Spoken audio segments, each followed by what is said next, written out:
Cup of Joe Morning Show. Yeah, Cup of Joe Morning Show.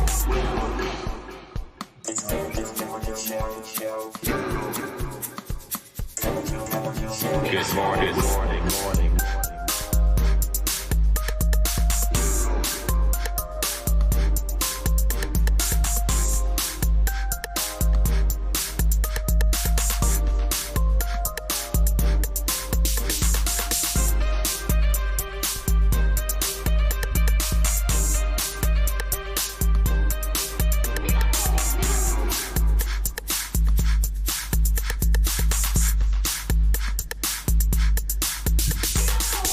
As well as I can see, I might as well have my glasses on. I'm not eating stuff.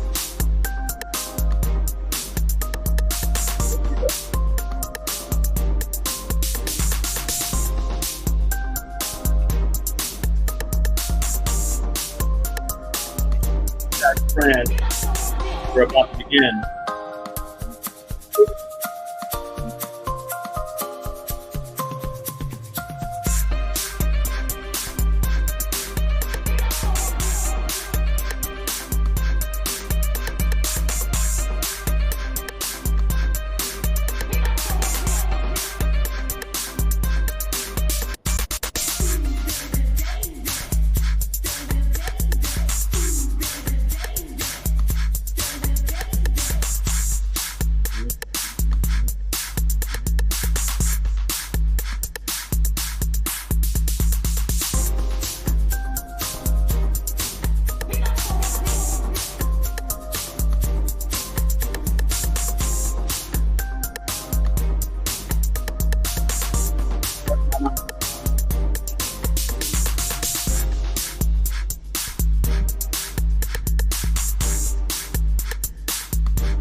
Tag a friend.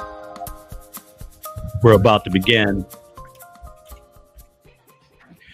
Well, good morning. Again, I say good morning. It is that time again. It is Wednesday, 10 o'clock a.m. Central Standard Time. And it's time for the Cup of Joe Morning Show. And look, right on time. You're never late. You're right on time. Close that door, man. It's my special guest. We always like to bring, as we say, the news that you can use, the information that will change your situation. And I love that I have help in the community, guys. This is not a one-man show. You might think so because you hear me talking all the time, but actually, this thing would not go down. It would not be what it is. And matter of fact, get on close. Don't be all scared. I ain't gonna bite you. I might give you a kiss on the cheek. Good morning, sweetie. Let's put that mic right there so you can be heard nice and clear. So just go ahead and say hi. I ain't gonna tell everybody who you are just yet. Okay. Hi, everybody. Good morning. Absolutely. So listen, guys, again, we like to give you information that will change your situation and what we refer to as news that you can use. And I'm not alone when we do this, y'all. We're never alone. Never alone. You know, so I have a special guest. But before I even bring my special guest on, I always want to give a big salute to the proprietor of Real Talk 100 Radio, Malcolm in the Middle, Action Jackson. Good morning, my brother. Good morning. Cup of Joe. Now, if you haven't seen Malcolm is notorious for wearing two glasses, right? One so he can read. Yes. And the sunglasses, I'm assuming he wears those guys because he knows his future is so bright and he has to keep glasses on. I'm gonna do the same thing just for a minute, you know, because sometimes you gotta, Elisa, you just gotta join forces. You gotta join forces. Yeah. You know what I mean? I get it. We're gonna go with that. My future's so bright, I see it coming, brother. We're gonna go with that. That's it, man. Why would you wear sunglasses on a cloudy day? It's because your future is so bright. Well, listen, guys. Again, I am Cup of Joe, Joseph Humphrey, and I'm with Summit Mortgage. But more importantly, I'm here with this young lady here who happens to be the VP. I got the vice president in the house, ladies and gentlemen. She's a realtor. She does her work through Compass Realty, but she does work beyond that, and I'll let her talk a little bit about that. But she is also the vice president of this incredible organization here in the greater Houston area known as VA Rep Houston, Yes, yes. doing yes. everything and anything to help the population of veterans here in the greater Houston area and actually the greater Harris County area, which numbers what about 300,000 veterans, I would imagine, Yes. at least, And growing. and growing. And she's a vice president of that incredible organization. So we're going to talk a bit about that. But first, without further ado, we're going to do a little hand clap of praise for my good friend, Miss Elisa Linton. What's good, girl?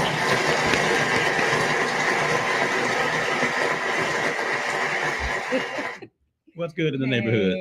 Everything is good. First of all, I just want to thank you, Joe, for the invitation to be a Yes. part of the show and share some experience and knowledge and of the industry. Mhm. And again, my name is Elisa Linton. I am a realtor with Compass Real Estate here in the Houston area. Mhm. And as Joe mentioned, I am also the vice president of the Veterans Association of Real Estate Professionals here in the Houston chapter.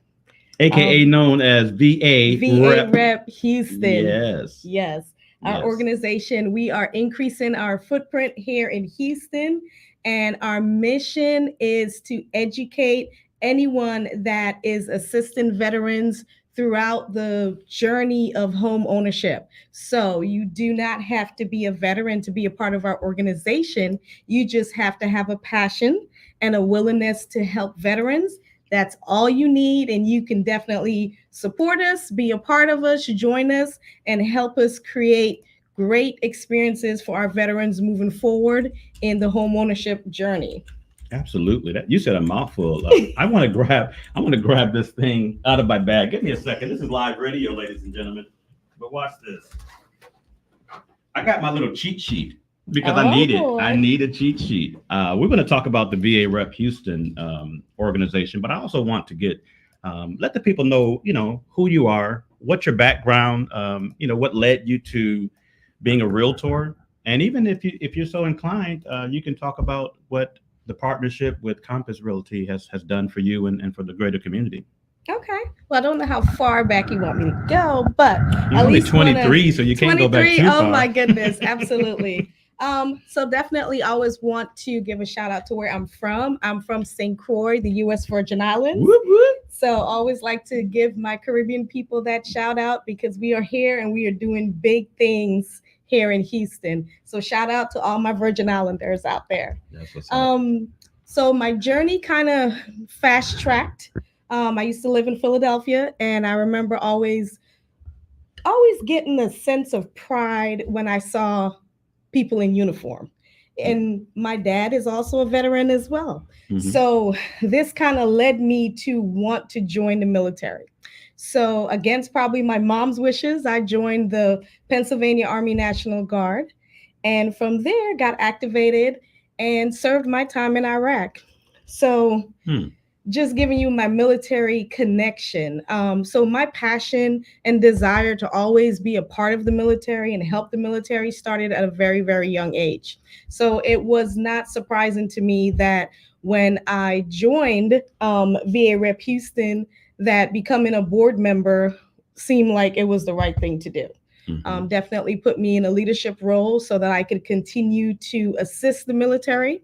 Found out that a lot of military members do not understand how to use their VA benefits, or they've been misguided, given the wrong information, or someone just that didn't know exactly what to tell them and led them down a path that was not in their best interest. So the VA loan offers such great benefits to veterans that we want to make sure that they understand and they have that option to use it.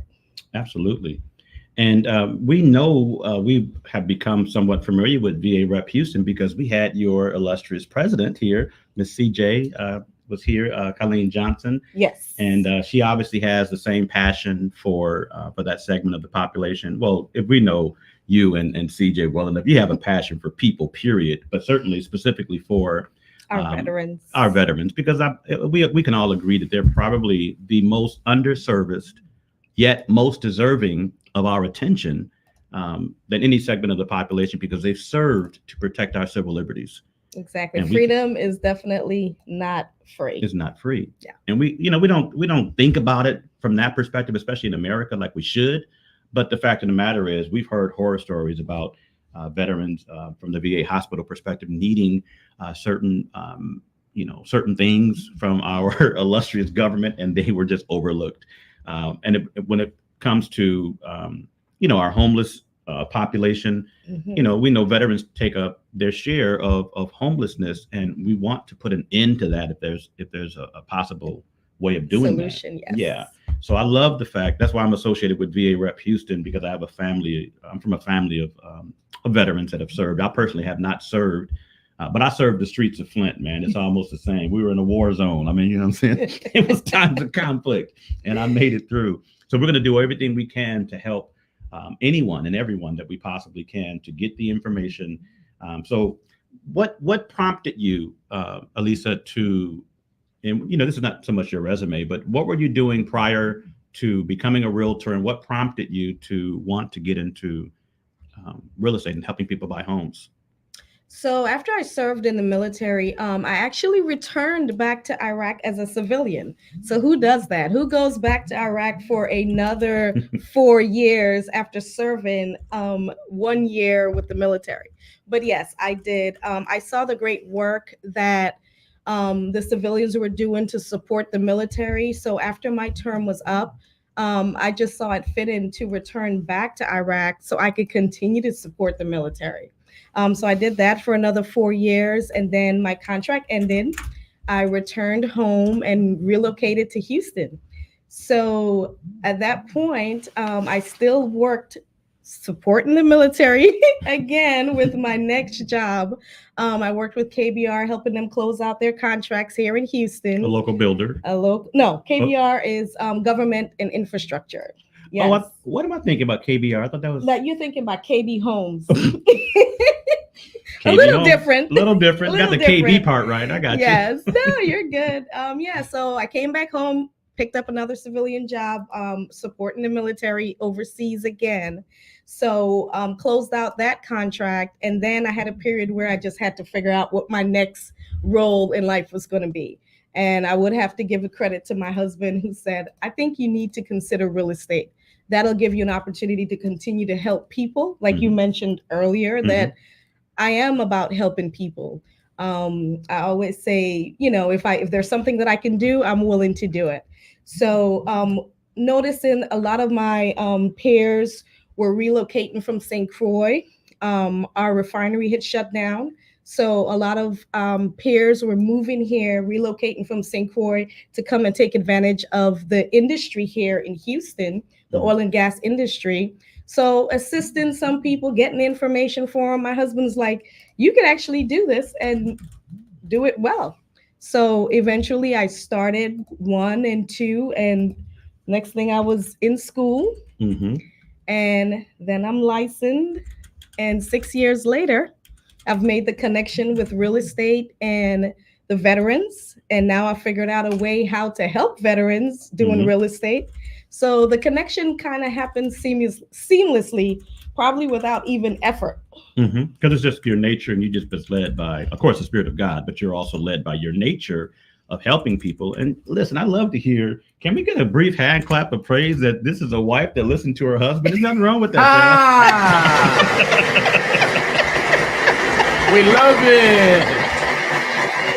Listen, Yes, indeed. We love that. it doesn't happen as often as we would like to see. And I'm not, I'm not alluding to my beautiful wife, Cindy. Cindy, I know you listen to me and I listen to you.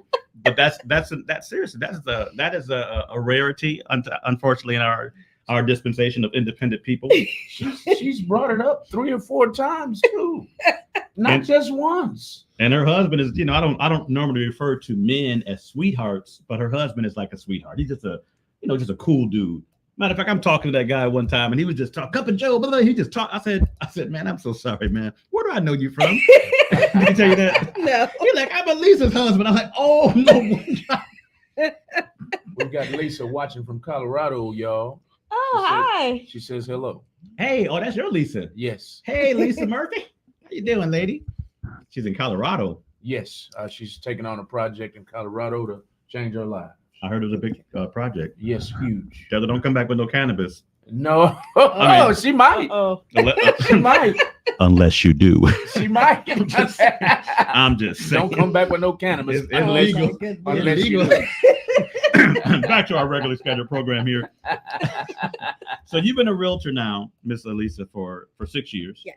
Okay, helping people to, a lot of, I'm assuming a lot of first-time home buyers. First-time home buyers. So those are my niches: first-time home buyers, veterans, and then custom builds. And custom builds. Mhm. Okay. And what would you say, in a nutshell, is the greatest benefit of working with you as a realtor, as opposed to working with, Sally Sue, a everyday realtor? What's the marginal difference that you can? And it's okay. You're not bragging when you're prompted with this types of question. You can actually let your light so shine. So what makes you Aw. special as a realtor? Well, I can only refer back to what my clients say, right? So I have a hashtag that I say, some people say real estate is their passion. I say real estate is my ministry. I use real estate, or I would have to probably give God the greater good here, is that I think he uses me because some of the things that I have been able to accomplish in the real estate market or industry, I don't know how I do it. I think you and I did a deal together. Yeah. Mhm. And I don't know how we did it. So I know it's the good Lord that is guiding my path. Mhm. So I say real estate is my ministry. So working with me means that you definitely have a higher power Oh, right. on your side, right? Yes, So yes. my goal is to really get you to the closing table. It is not always easy. There's roadblocks, there's things that come in the way, but just know that I'm definitely taking that ride with you. And we're not going to stop until we get to that closing table and you have your keys in hand. So most of my clients would say all the time, just listen to whatever Elisa tells you and do it. And usually if you do that, we're going to make it happen. We're going to make it happen. So that is what I would say would be the true benefit of working with me. Absolutely. And again, I remember the loan that we did. It wasn't the easiest loan, but we never focus on the ease of a thing. We look at the result, and helping one family at a time become homeowners is, obviously a shared passion of both of ours. And that's something we're going to continue to do as a good Lord allows. What would you say, and this might be a sort of biased question, is you mentioned your niche. What other than, well, let me put it this way. What about the VA loan is that makes it so special, other than the fact that it addresses the needs of veterans? But what specifically about that particular loan program from your experience? So the couple things. Mhm. The VA loan allows a veteran to get into a loan or to purchase a home with up to little to no money out of pocket. Okay. So depending on how your realtor structures the loan, and I've done new construction loans where my clients have gotten their earnest money back at closing. Mhm. So they have gotten into the home for zero money down. The other thing is the PMI, the mortgage insurance. Mhm. Mortgage insurance is on all FHA loans. As a veteran with a VA loan, you do not have to pay mortgage insurance. So that could be somewhere upwards of 100 to 200, sometimes over 200, depending on the price point of the home that you are saving on your mortgage monthly. Right. So an FHA loan, that mortgage insurance stays on the loan for the life of the loan. Mhm. So when you add those numbers up compared to a VA loan, that's a significant savings for a veteran when purchasing a home. Right. The other benefit is the VA loan. The Veterans Administration guarantees that loan. So for the buyer or the seller, that loan has a certain level of protection Mhm. that other loan types don't have. And we also have a lot of veteran organizations and programs out there to help veterans if they do run in trouble with their loans, that they can help them push back their payments. In other words, we want to make sure that our veterans are in their home and can stay in their home. So the veteran loan offers a lot of protections that a lot of the other programs do not offer. So for a veteran, it's always beneficial to use your VA loans compared to the other loan types. And that's a great point, because one thing that we have come to understand is that a lot of people that would qualify for veteran benefits, for whatever reasons, and you can talk about that if you'd like, don't see themselves necessarily or identify themselves as being a veteran, though they know they may have served. So it caused us on the mortgage side to stop asking the question, are you a veteran? Mhm. Because I've had people tell me, no, I'm not a veteran, but they actually had VA benefits eligibility. So the better question we found is, have you served in any capacity? Yes. Because sometimes people think you have to serve during wartime, but times of conflict to qualify Absolutely for VA. So let's talk about that for a moment. Matter of fact, I'm going to do my cheat sheet. I might need the cheat sheet. No, you girl, please. I already know. So disability benefits for service-connected disability of 10% or more, you can waive certain fees. Are you familiar with that? And if you say no, it's okay. No, I know. Okay. Tell me the name of the origination fee. It's not the origination fee. It's the upfront funding fee. The upfront funding fee. Yes. There you go. Yes. Yes. So if you do have a disability claim or disability benefit rating from the military, you do not have to pay that upfront funding fee on your loan. So that, again, those fees are associated. They are in proportion to the loan amount, right, Joe? Yes. Okay. Excuse me for a moment. I'm being told by my team here that they don't hear us. There's no volume. What is up with that? Do not have to pay that upfront. It's just yours. It's just my phone. Mm-hmm. So you can't hear us. We can. Oh, they can you hear were us. loud. They can definitely hear us on YouTube, Twitter, and Facebook at this Let's time. see what is going on with this. Welcome, everybody, to the Cup of Joe Morning Show, everybody. This morning, while Joe Sees takes what the care heck of is going business, on. we're going to keep it moving. You see where it says mute? Why is it muted? With Miss I don't Elisa know. Linton. Miss Elisa Linton, this is your correct website on the screen, correct? www.bestintexasliving.com. Absolutely. Tell our listening audience what they can find on that website. So on this website, you can definitely find some reviews from clients that have worked with me. You'll be able to search for homes throughout the greater Houston area. You can definitely read my profile, get to know a little bit more about me. I do have some lenders that I work with. They have some Cup of Joe. information on there. We also have Cup of Joe, who Joe and I have worked together as well. So yes, definitely review the website, find your home, connect with me, and let's get you sold. What's your service area? I'm looking at it. I just want our listening audience to know. Yeah, so I primarily work on the north side. Houston is a large city and it's constantly growing. The footprints are expanding every day. So I definitely do not consider myself very knowledgeable on the south side. But on the north side, I am your realtor. So if you're looking for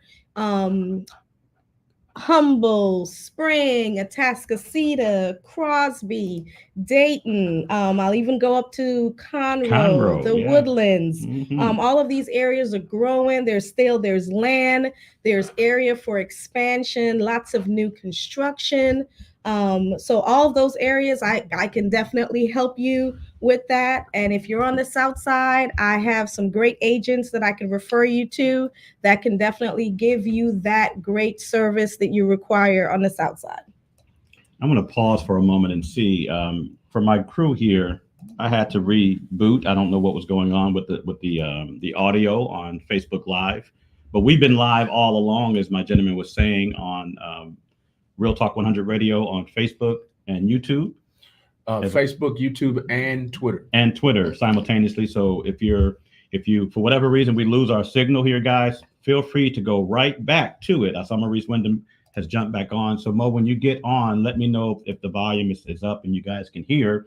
But if there's any time during the course of this broadcast on my personal Facebook page that we lose signal, please go to Real Talk 100 Radio right there on Facebook, and you can pick it up with a greater vantage point, actually, as opposed to just looking at me and beautiful Elisa next to me, right? you got a better vantage point on Real Talk 100 Radio, as Malcolm has made it, where it's a, it's a pretty nice layout. So I don't know what you missed, but I tell you, we're gonna keep it moving. And you can hear me now. Thank you so much. I appreciate the that's what this is like my tribe right here. There you go. Yeah, they come through for your boy. But we're here live again with Miss Elisa Linton. She's a realtor extraordinaire, in my opinion, with Compass Realty here in Houston, in the Houston area. She focuses her attention primarily on the north end of Houston, though she can help you anywhere in Houston because she has relationships and partnerships with other realtors that can definitely get you to what you need, which is a house, a home. Is that real? Yes. The keys to your new home. Keys to your castle. And she's also the vice president of this extraordinary organization that services, educates, and assists veterans in the greater Houston area, certainly the greater Harris County area. So we're excited to have her on. Let's get into some do's and don'ts of home buying, because one thing, Elisa, that we always want to do, we always want to give people, as we alluded to at the beginning of the show, information that we believe can change their situation, and certainly news that they can use. So one of the things I focus on is demystifying certain processes, right? Yeah. The home buying process is something that's sometimes very intimidating to the average person, right? So I'm going to go through a couple of do's and don'ts, and I've done this before, but now I want to do it with a realtor extraordinaire chiming in and saying, yeah, I agree with that, Joe, and not so much, right? Exactly. Here's one of the home buying do's and don'ts. The first do not, right? Or don't purchase the most expensive house in the neighborhood. Can you elaborate on why that would be a bad mistake of buying? Let's say we're in Walden, okay, and we're buying anywhere and buying at the top of that market. Why is that not a good thing? Or do you even agree that that's not a good thing? So I would say there's some things to consider, right? Now, if this is the home that you absolutely have to have, and this is the home that you see yourself in, and I am the one representing you, there's some things that I would just inform you. Again, our goal as a real estate professional is to advise our clients and then let them make the final decision. So we will let you know, hey, if you're looking to purchase the most expensive home in the neighborhood, you may not have equity in that home if you had to turn around and sell it right away. You could even be a little upside down. So these are some things that you want to consider if you decide to move forward with this property. Okay.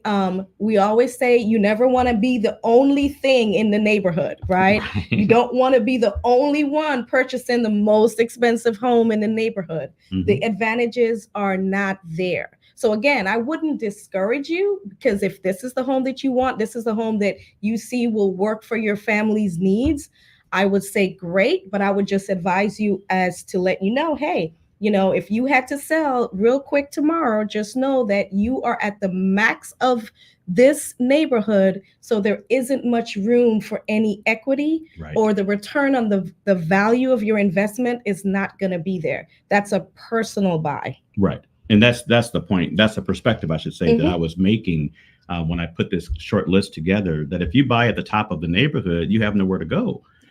For instance, if I buy in the middle of the neighborhood, I'm talking about price point wise, right? Not locale, but in the middle price point of the neighborhood, and someone else comes with a very similar property and they're, at the higher end, what happens to my equity is that it grows instantly, because that recorded sale is now available to be used by the next appraiser who gives an evaluation of my property. So I think it's always good to be wise, and the wisdom is to work with a realtor who is very familiar with that particular area, knows the trends, certainly everyone who's a realtor has access to the MLS, the information. But how to analyze it properly, sometimes not everyone knows how to do that properly. So you definitely want to make sure that you have partnered with someone who can really provide you with that data. Absolutely, because A plus B doesn't always equal C, right? So here's another one. Do not, capital N-O-T, go home shopping without your realtor. Do not. Now, other than the fact that you are a realtor, what are some of the reasons why a person doesn't want to go shopping without their realtor? What are some of the things they open themselves up to? in your experience? So what I have found sometimes, the sales person at the new construction builders, and trust me, I am not trying to knock new construction builders at all. But what I found is the clients, the home buyers, they are excited, they are energized, they are motivated. This is a large transaction and they are very engaged in what it is that is about to happen. Right. They go to a home sales, a model home, to a builder. They sit with the salesperson, and the salesperson go over everything with them and let them know, well, hey, you may not need a realtor to complete this transaction. We can lay out everything for you right here. The buyer decides, hey, you know what, this is a great deal, and they may have experienced a little pressure from the salesperson to complete the transaction at that moment, and they do it. So always remember, the salesperson works for the builder, the realtor works for you. So when you sign that contract and go under contract to purchase a home from a builder without representation, you have no one to call to ask any questions. When the lender starts requesting documents and you want to say, hey, well, why do I need this? You have no one on your side. So I always say, look at it like an attorney. You want to have an attorney on their side, you want to have an attorney on your side, okay? Right. So the realtor in a transaction is your representation. Right. Use them. Do not leave home without your realtor. Don't go into a new home without your realtor. And if you're Sunday afternoon, you're driving around and you God. say, oh my God, let's go look at this new neighborhood. Make sure you have some cards from your realtor. Make sure in that conversation, you let that salesperson know, hey, I'm just driving around today. It's Sunday, but I do have a realtor. Her name is Elisa Linton. Here's her information. Here's her number. And go ahead and get us all registered. And that way, both of us are protected. Right. And it literally protects the interest of the realtor when the client takes that step. But of course, like to your point, without that representation, you leave yourself open, potential home buyer, to different situations that had you had your realtor in place, they could have helped stop that, prevent that, or have a minimal effect on negative The effect outcome. on you, on the outcome. So it's important. I think Malcolm, you had a question or something you want to interject, my good sir? Yes, sir. Yes, sir. But she touched on it. She read my mind. We were right here. We were in sync. I was just about to add, before she said it, that it's like someone going to court trying to represent themselves. Right. Mhm. Right. That's all I was going to add. Right. And again, we're talking about the biggest financial purchase of most people's life as far as a capital outlay. Mhm. So you want to make sure that you have proper representation, which leads me to a question that's not on my list. How do you feel about FSBOs, for sale by owners, which that's the FSBO market? It's a growing market. It is a growing market. Again, what I've ran into is most people are like, you know what, I can do it myself. I could save myself some money, but they're running into the transaction without the proper information.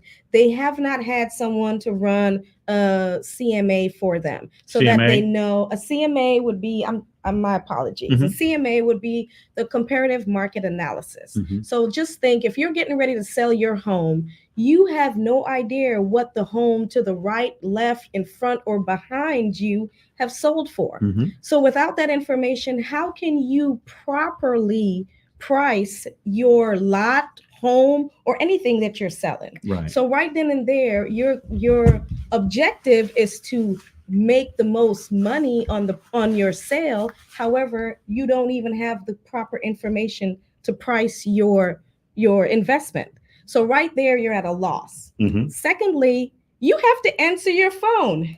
So I've contacted a lot of FSBOs and they're at work.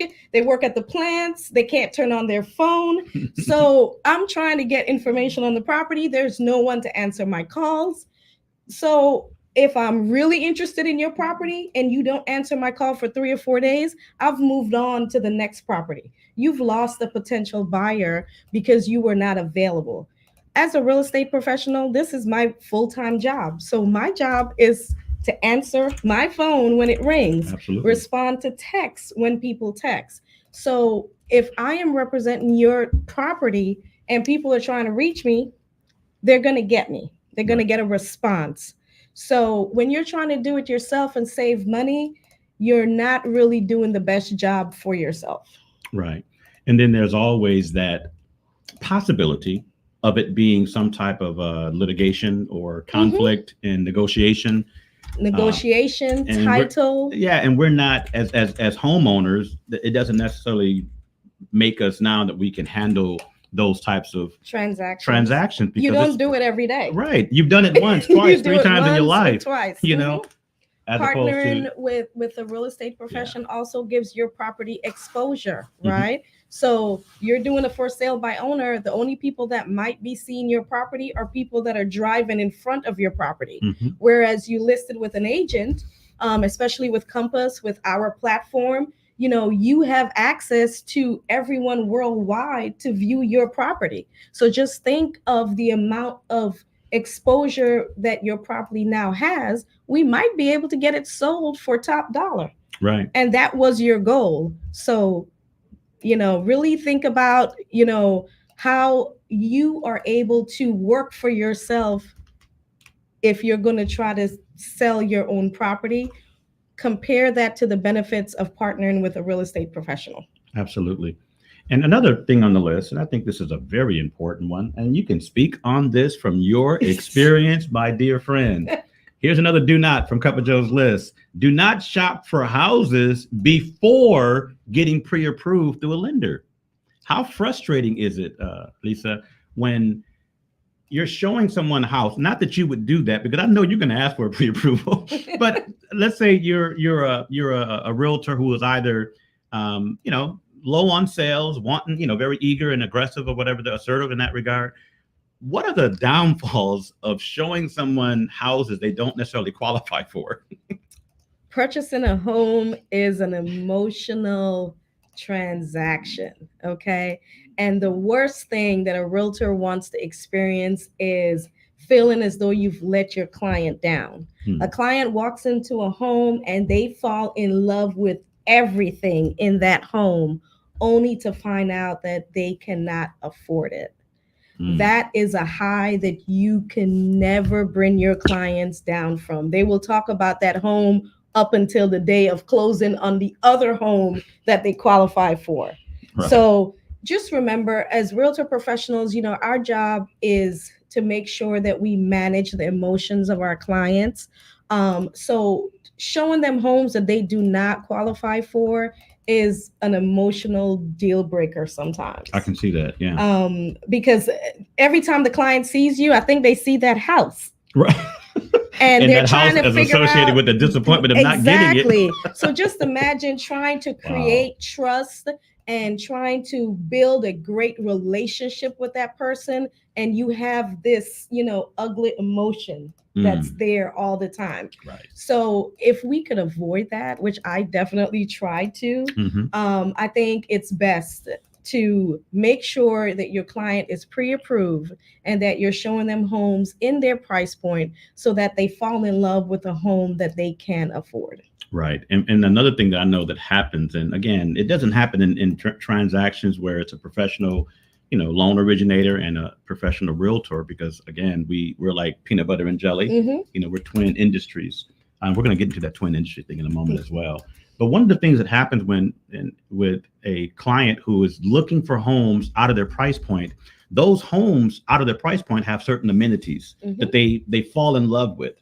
And now when they are told, well, you qualify for this amount, and there's a difference, you know, I'm not going to give dollar amounts, but I do it. Let's say if they're looking at $400,000 homes, those $400,000 homes are going to have certain amenities that you may not find in $275,000 homes. Absolutely. So now when that client goes shopping on their own prematurely, and we do get them pre-qualified, pre-approved, and we submit them over to a realtor, now the issue is they're telling the realtor, I can't find anything I like. Absolutely. Well, that's because you've been looking at homes that you couldn't afford with amenities that aren't available at that price point.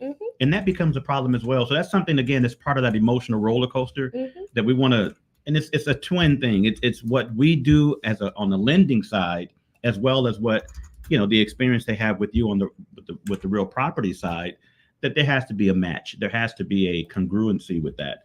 And an understanding. Yeah, for right? sure. And understanding. I mean, if this is where the pre-approval is, or if this is where you are comfortable paying monthly, then we need to, once those two really align and match, like I tell my clients, you found home and you can actually be happy, right? We don't want you to be house poor, because there's no fun in that. There's Lord no have fun mercy. there. Right. If all your money goes into the house and you can't afford to go to the movies, you can't afford to take the kids anywhere, they can't go to soccer practice, football practice. So the whole structure of the pre-approval process is so that you could maintain that home and life balance. So it is designed to give you joy and make you happy. So if you follow those things, I think you'll be good. Absolutely. And again, I think that onus falls on the mortgage person to make sure that a client is not house poor. You're not allowing someone to get into a home where they don't have enough disposable income after they pay everything that's on their credit report and that new mortgage. Matter of fact, that's why we have the debt to income ratios that we have to maintain in order to qualify for certain programs. Absolutely. And that speaks to that same thing, because you don't want to be, as we call it in the hood, house poor. Right. Here's another don't to do, and a lot of people have done it. Making a large ticket item purchase around the same time. But in other words, you're trying to buy a car and sneak it on in there while you're in the house buying process. I know you've never had anybody do that, because that would be something that that would be crazy. Crazy. Absurd.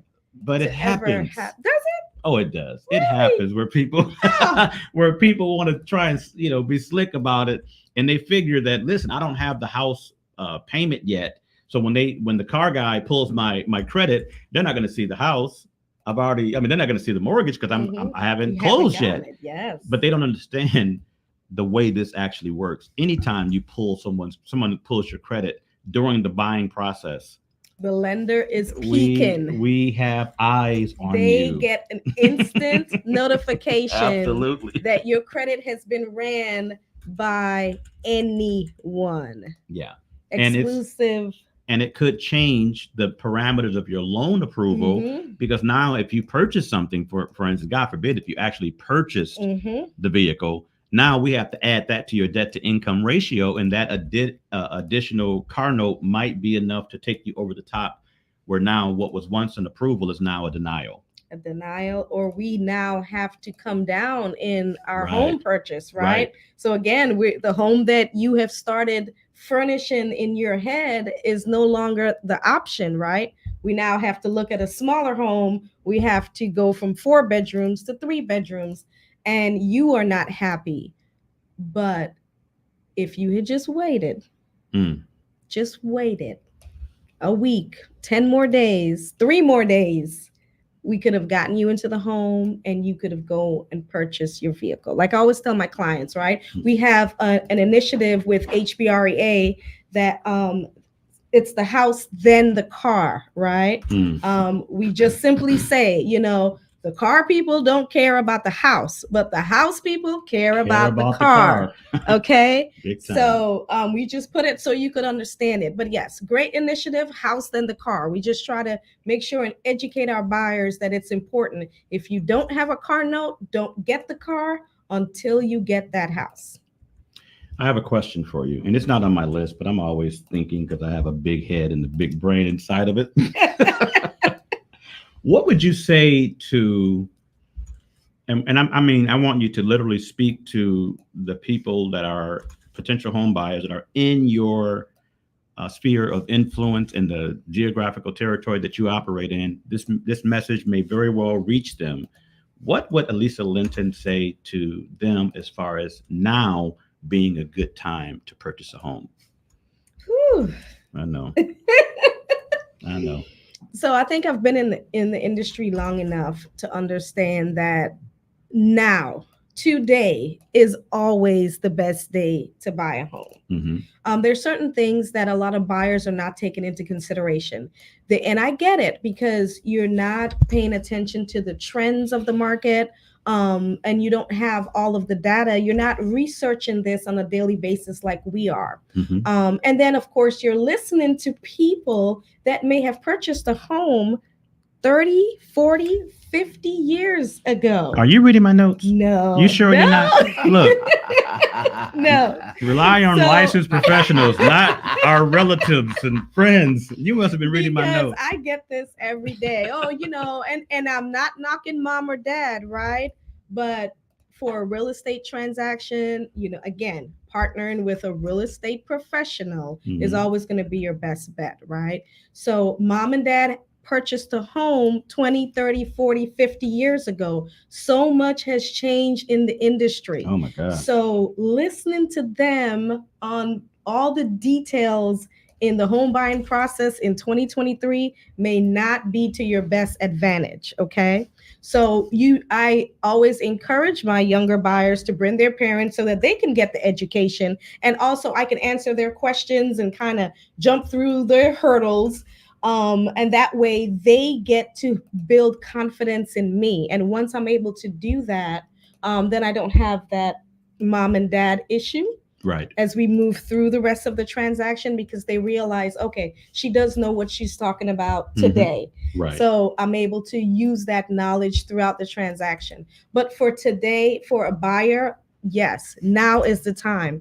Some of my buyers took a great advantage of the incentives that a lot of the new construction builders offered for end of the year. So they were buying interest rates down. We've got buyers who were able to secure 4.25 interest rate, 4.99 interest rate in this current market, and were able to get all their closing costs paid by the builder. So to the buyer that says, hey, I'm going to wait for interest rates to go down, you have buyers buying homes right now with a 4.25 interest rate. We don't like them, though, because they don't use us because we're not their preferred lender. But it's okay, builders. Keep doing what you're doing. But I will tell you what, there's times when, we may not have all of our I's, dots, and T's crossed with the builder. Right. And in cases like that, we have Joe who would step in and he will pick up those reins and get the clients to the finish line. Cup of Joe. So, Cup of Joe. Cup of Joe. Well, in all sincerity, and again, I say that because that statement is real, and I'm 100 with this. Mhm. It doesn't bode well for my personal business or my office, because my office, unfortunately, at this point, is not the preferred lender with the builder. But let's be real. If it benefits the client, at the end of the day, I'm good with it. But to your point, the way I step in is that I know the lenders that are associated with builders, and I know the comfort or the tolerance level, the risk tolerance they have as far as what they're willing to take on. So they are they offer what I call cookie cutter programs, that if someone doesn't fit that cookie cutter, parameter, and they have a higher debt to income ratio, or they have, whatever the case may be, maybe it's the credit score, then we can go, because we're a direct lender, we go direct to Fannie, direct to Freddie, Fannie and Freddie, which are the GSEs. We already talked about the government sponsored entities, or yes, the GSEs that assist with home buying, right? We go direct to them, but we know that we have always possibility that if they can't, they meaning the builder's lender, if the preferred lender can't handle that person's parameters, then we pick up the pieces, and the bottom line is we work in tandem to assist. So I don't speak down on them much, but I do tend to let the full picture be painted, that they can do things that we can't do, because again, they're in cahoots with the builder is in cahoots with the actual lender in that regard. They're in cahoots in three-piece suits, y'all. and it's a good thing. If it works for you, it's a good thing. And it works for a lot of people. For those that it doesn't work for, we pick up the pieces to make sure that you still get the home, and that's the bottom line. And you mentioned a couple of things that I have. I have a lot of don'ts, but I do have some do's as well. So let's go to the last two don'ts. Is do not max out your credit cards, guys. It happens a lot. A lot of times people say that I'm not going to purchase anything and I'm not going to let anybody pull my credit. I'm going to hold on to my money. So what I'm going to do, I'm going to use my credit cards. I'm going to run my credit cards up. Well, the problem with doing that is that could be a negative, have a negative impact of your credit score. Absolutely. And again, any material change to your credit profile, your buying profile, your lender's profile of you, if anything materially changes, they meaning the underwriters have to go and revisit and take into account all those things. And unfortunately, sometimes running your credit cards up is a cause that now your DTI is higher, your credit score has gone down. So maybe you were getting incentives on a certain program based on you being a 680 or above. Now you're a 665, and it becomes problematic. So we would say never run up your credit cards during this process. And another thing that sounds like common sense, but it happens a lot, especially at the end of the year. Don't quit your job and switch jobs in the middle of the home buying process. Absolutely not. If you've ever had that happen, oh my God, it can blindside you. I actually had it happen where a good friend, I hope they're not listening, changed jobs. So when we were doing our final, what we call the VOE, verification of employment, we did what's called a WVOE. Excuse me, it was a written VOE, verification of employment. And we were told not from the HR department, but from that person's boss that she no longer works there. Do you understand we're at the closing table when that written VOE had taken place? And we find out she quit her job. But the mastery of Cup of Joe kept that deal alive. But we were sweating bullets. I had to walk out of the closing and I had to make multiple phone calls and say, hey, she's getting a salaried position. She's in the same industry, guys. So yeah, it was a mistake to not inform us or whatever the case may be, but there is nothing material that's going to change about this transaction. So let's continue the transaction. And my underwriter, of course, agreed with me and we got it handled. But never, guys. I like to use the word never because it's one of those spiritual words that shouldn't be even used in the natural, but we use it because we say never change jobs in the middle of your home buying process. We're going to pause. What you have, Malcolm? It's akin to, like I said earlier, with the attorney. We watch the movies all the time where the DA brings up something out of the blue and the lawyer's going, why didn't you tell me? Exactly. Full disclosure, man. Right. Absolutely. Full disclosure is very important. You don't want the attorney to learn about something while the jury is learning at the same time. At the same time, no. Not a good thing, you know. So yeah, those are pretty much the don'ts. And unless you have another don't, some things that people do that we would suggest, maybe not the best practice to do. Some things to get yourself home buying ready is, save. Well, we're talking about the don'ts first. We're going to get into the do's. I'm sorry. Is there anything that you would say, not a good practice to do? Don't look at my list. You see, y'all don't see, but she's up here looking at my list. No, to see. I'm just peeking. Oh, peeking, looking. That's totally different. It is. I'm not looking at your list, Joe. I'm peeking at it. I'm just peeking. Just peeking. Don't. I didn't look. I think, did we cover everything? Did I peek enough? I think you did. Okay. You peeked too much. Now let's start talking about Do's. The do's. You already said it. My first do is start when? Now. Preparation sets the path to success. Do it now. Matter of fact, even in the Bible, it says now. Faith. Now. Is. So now everyone's waiting for interest rates to drop. In order for you to take advantage of a refinance interest rate, guess what, people? 6 months, baby. You got to be in the house. You got to be. So if you're waiting for rates to drop and when they do and you're not in the house, you still can't take advantage of it. So you got to prepare yourself for the path to success, like Joe says. So people don't think about that. And that's what we have to, that's why we educate you. If indeed a lower interest rate is what you are trying to achieve, you buy now, you wait your 6 months, you're able to refinance, but you can't take advantage of that rate if you're not in the home already. Right.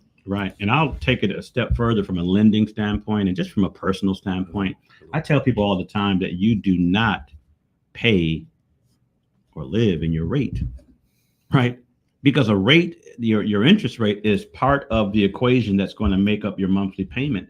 But imagine if you were paying a lower rate, but your closing costs were extraordinarily higher, or you're paying a lower rate, but your mortgage payment is still higher because you're paying higher in PMI, which is private mortgage insurance. So you want to look at the totality of it. And again, one thing that happens in any contractual situation is you must rely on the expertise, wisdom, and the fact that these people are licensed. Rely on the licensed professionals, which is my next. If you see, I'm not just making this up. Licensed. Do stay involved in the process and rely on the licensed professionals, not our friends and families or relatives. Because listen, like to Miss Elisa's point earlier, friends and family may have purchased a home before. Mom and dad may have purchased a home, and certainly have in many instances. But mom and dad's helping out their younger children, who are in the younger children are brand new, they're first time home buyers. Mom and dad can be in a position what we used to call second baseman. And a second baseman, guys, if you never heard that in a sales environment, a second baseman is one that your potential client brings on to help them, but they hurt the process because they're not educated on the updates of the laws. They're not educated on the updated trends that are taking place, right? So they'll be a second baseman that will cause sometimes the loan to be derailed, because the loan process to be derailed, because in their earnest love for their son or daughter, they're bringing an unqualified mindset to what's needing to be looked upon by licensed professional experience individuals. And that's why we have to have not just licensing, speaking of both realtors and loan originators, we also have to have continued education. Continuing education every 2 years. A lot of people don't realize that realtors, our license has to be renewed every 2 years. So ours is yearly, just so you know. It's because it's changing. Lenders are yearly. So every 2 years we have to renew our license in order to stay abreast of all of the changes in the current market. So we're putting time in to stay educated, to stay informed in the industry, so that we can provide you the best service. Absolutely. And we always say, give yourself time to succeed. That's more of a mindset, regardless if you're looking to buy a house, or if you're looking to start a business, or you're looking to do anything that's going to lend itself to success. Give yourself time to succeed. I think a lot of times through our emotions, we tend to think, okay, I'm going to get involved with this, and I want it to go flawlessly and seamlessly, and everything's got it. And the second something doesn't, a pebble goes and gets connected to your tire, you want to derail the whole process, because now you weren't prepared to do, mentally prepared to do what has to be done. So I say this to people all the time: give yourself time to succeed, because oftentimes we're our own worst critics when it comes to doing things. But we also want to make sure that that the bottom line, if it takes us whatever time frame to get a house. Now, this is something I heard only from my wife and other mothers, right? That the lending process, I liken it unto being pregnant and giving birth. Not pregnant, Joe. But hear what I'm saying? It's likened unto being pregnant, okay, and giving birth. All right. I know what I'm saying here, y'all. Right. It's not my first time saying it, right? Because from what I understand, the expectation of being a mother is unmatched, but the pain, glory to God, is unmatched. But the pain, I understand, immediately goes away once the child is birthed. Is that true or no? The Bible talks about it. Well, I mean, and everyone I've asked, they said, yes, that's how it normally, that's There's similar. a certain fluid, I don't know the name, that the body releases to help suppress the pain and give you that opportunity to bond with your baby. Come on, technical side. I wouldn't even go on that technical. Is it endorphins? Well, we got endorphins, but I think it's it's I a bet my fluid. wife They would have a know. name. I just don't remember it right now because it's been a while, but it's something that the body releases. So again, when you think about how we are created, so this was by design, that after birth this happens so that you can bond with your baby. So let's take that correlation to buying a home. It is very painful. The process can be very painful to some people Mhm. because it's something that we haven't done before, and it's they're asking for stuff, and they feel like it's an intrusion on our personal stuff, and they want new bank statements, and they want to check you on why you deposited $500 cash. It was none of your business why I deposited Who Venmoed you this who money? Venmoed you this money and why? And why? mean, that's a lot of personal stuff, and people take it almost like, ugh, that's an attack Why on my you personal. all up in my business? Exactly. Ooh. But once you close on that home and you receive the keys, now you have the time to bond with your new house. Mhm. It's the same. I'm making light of it now, but I believe it's the same type of correlation. So I'm telling people while you're in the birthing chamber, just keep your eyes focused on why we're here, the process of what our end game is. Mhm. It's going to be a beautiful thing once once you get into the home. Mhm. I remember Cindy and I, this is to our point, I'm going to go to halftime after this here. You going to stick around for a minute? Here. Okay. Here for a little bit. Okay, cool. When Cindy and I bought our home, I remember sitting up on the day of closing, literally standing in line at the IRS building Mhm. because they meaning the underwriters found this fact that we owned land in Pine Bluff, Arkansas. And I had taken some write-offs on that land, not much, just like a few dollars here and there. And they also knew that I used to be in direct sales, network marketing, and I my previous income was coming from that. I had to prove to them that I was no longer in networking because when you're in networking, you're a 1099 employee, and you can have write-offs that could materially affect your actual income. So I had to prove at the day of closing, I'm in the IRS office pleading with the IRS to do my taxes now. And they told me, no, sir, we're not going to start 2019 taxes until this date. And whatever this date was, it was beyond my close date. So I was up there. You ain't never seen me cry, have you? I don't know how to cry cute. I would have cried. I mean, I'm so upset. A tear came down. I'm like, don't you dare come down my face. So I crinkled my face up so the tear would have some. So they could take a detour. They had to take some detour. Instead of just falling straight down. It wasn't going to just fall straight down and let that man see the anguish. No, but I was so upset. But that's part of the birthing process. But here's the thing. Other than me telling the story to you guys here now and occasionally to some clients who are in a similar situation where they're feeling such a high level of tension and frustration, I had to let them know that I've been touched by this infirmity. I know what you're going through to the degree that I do know, and understand. Once we got into the house, now guys, you have to understand, during this time, we had a 26-foot truck parked at the house that we were supposed to be closing at. So we were like illegally parked there the night before because we had nowhere else to put the truck. Cindy and I were in a hotel. So we weren't trying to stay in that hotel one day longer. So we fought to make sure it got done, and it did get done. But once it was done, that anguish immediatght went away. You didn't even remember it. You don't even remember. I remember consciously that it happened, but as far as the feeling and the dread that went away completely because guess what? We got the keys. We went back to the house, and we were like, this is our house now. You know what I mean? So that's the lesson that I teach some of my clients, that I know it's stressful and it's likened unto pain of childbearing, but once that child is birthed, God has created a way that the pain goes away. And it's a similar situation with this here. So I hope that makes sense to somebody. This is the Cup of Joe Morning Show. We've been talking extensively about home buying do's and don'ts, about veterans loans, and what my good friend Elisa Linton, as a realtor, what she does on a regular basis, her passion for getting into real estate. And there's more that we're going to talk about on the second half of this, but I'm going to ask my man Malcolm to cue up our halftime joint, and let's play that as we have our quick intermission and figure out what the heck we're going to be talking about for the next hour. All right. We appreciate you guys. Tag a friend.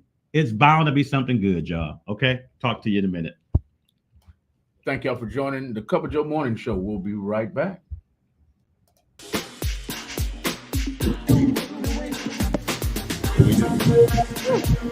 Cup of Joe Morning Show.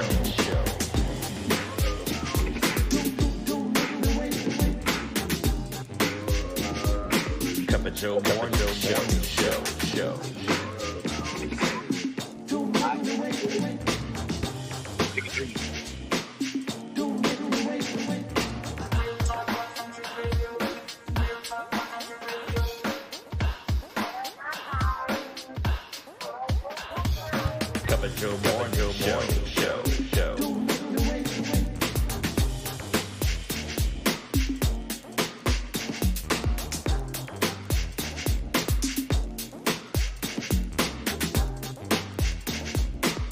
Joe Morning Show.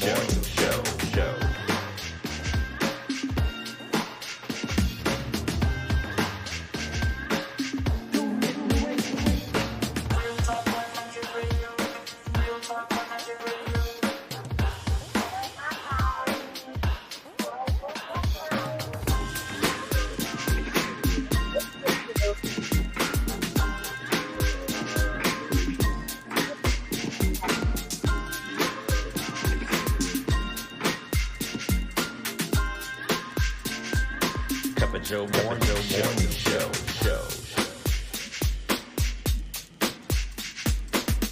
Woo.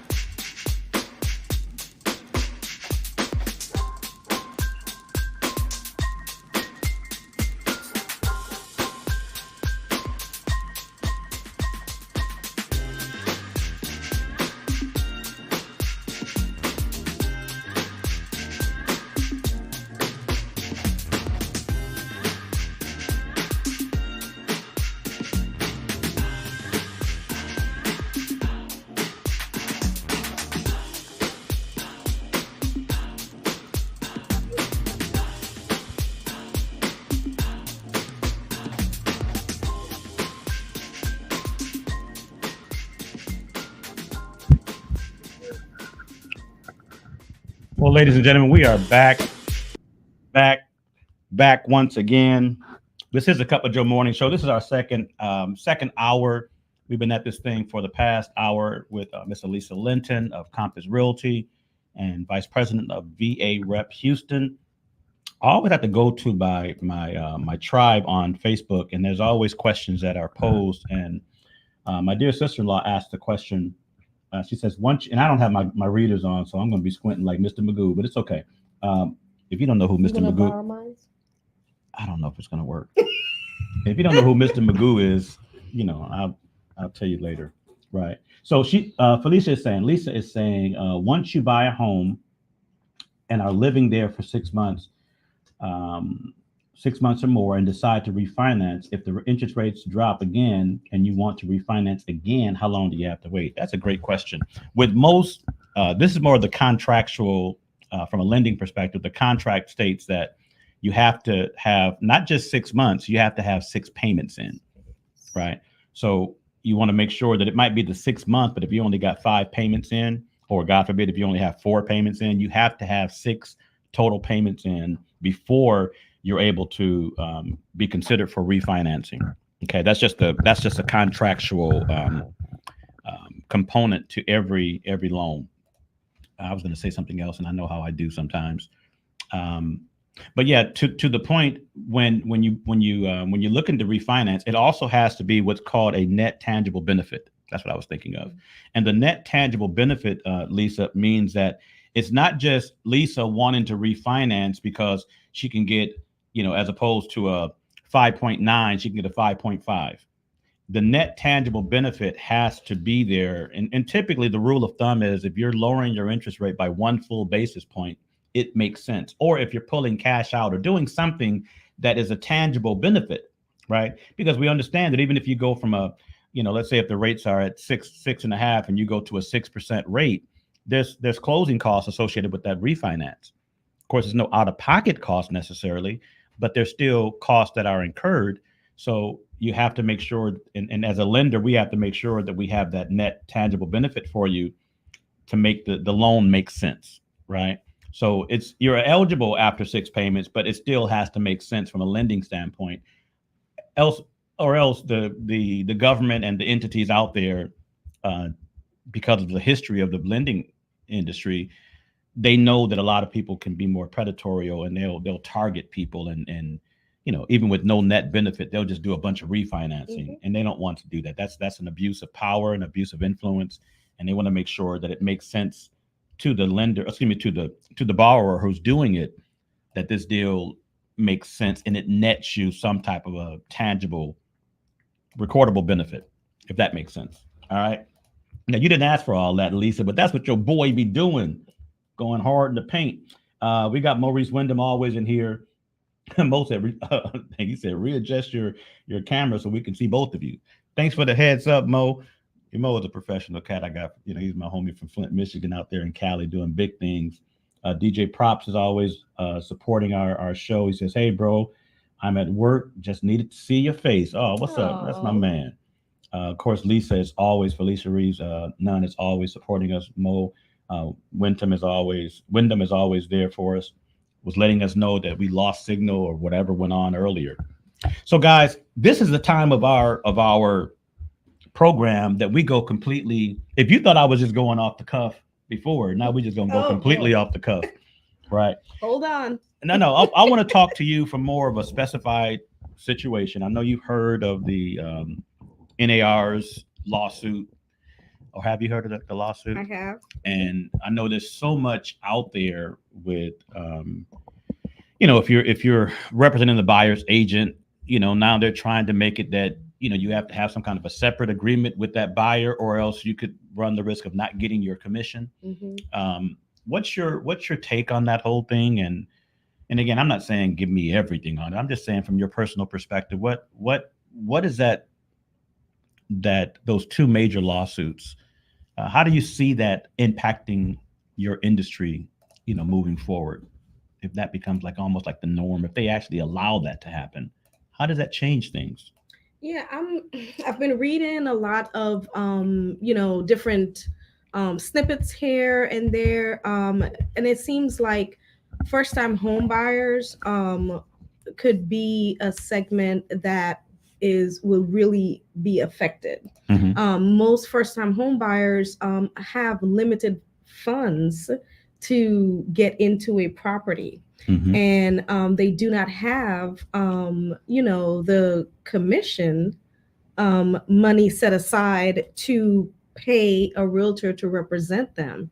So historically speaking, the sellers is the one that has always carried the cost of both listing and buying agent out of the proceeds of the sale. So I really hope that as they continue to move forward with this, that they consider the first-time home buyers and put something in place to help offset that for them, because the first-time home buyers are the ones who really need representation. Right, because they've not experienced in this, and in a lot of cases, it's their first time doing it.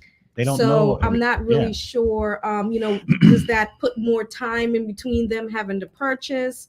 I don't know what it really looks like, right? So I'm hopeful and watchful to see what, grants or programs that will be set in place to definitely keep the first-time home buyers in mind so that they can have representation.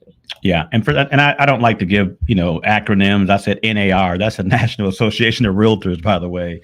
And there is a pending lawsuit where there's litigation now where they're trying to change what has been, as Elisa is saying, the norm that the seller takes and pays out of their proceeds of their home being sold. They pay the commissions of both the buyer and their representative, which is the listing agent.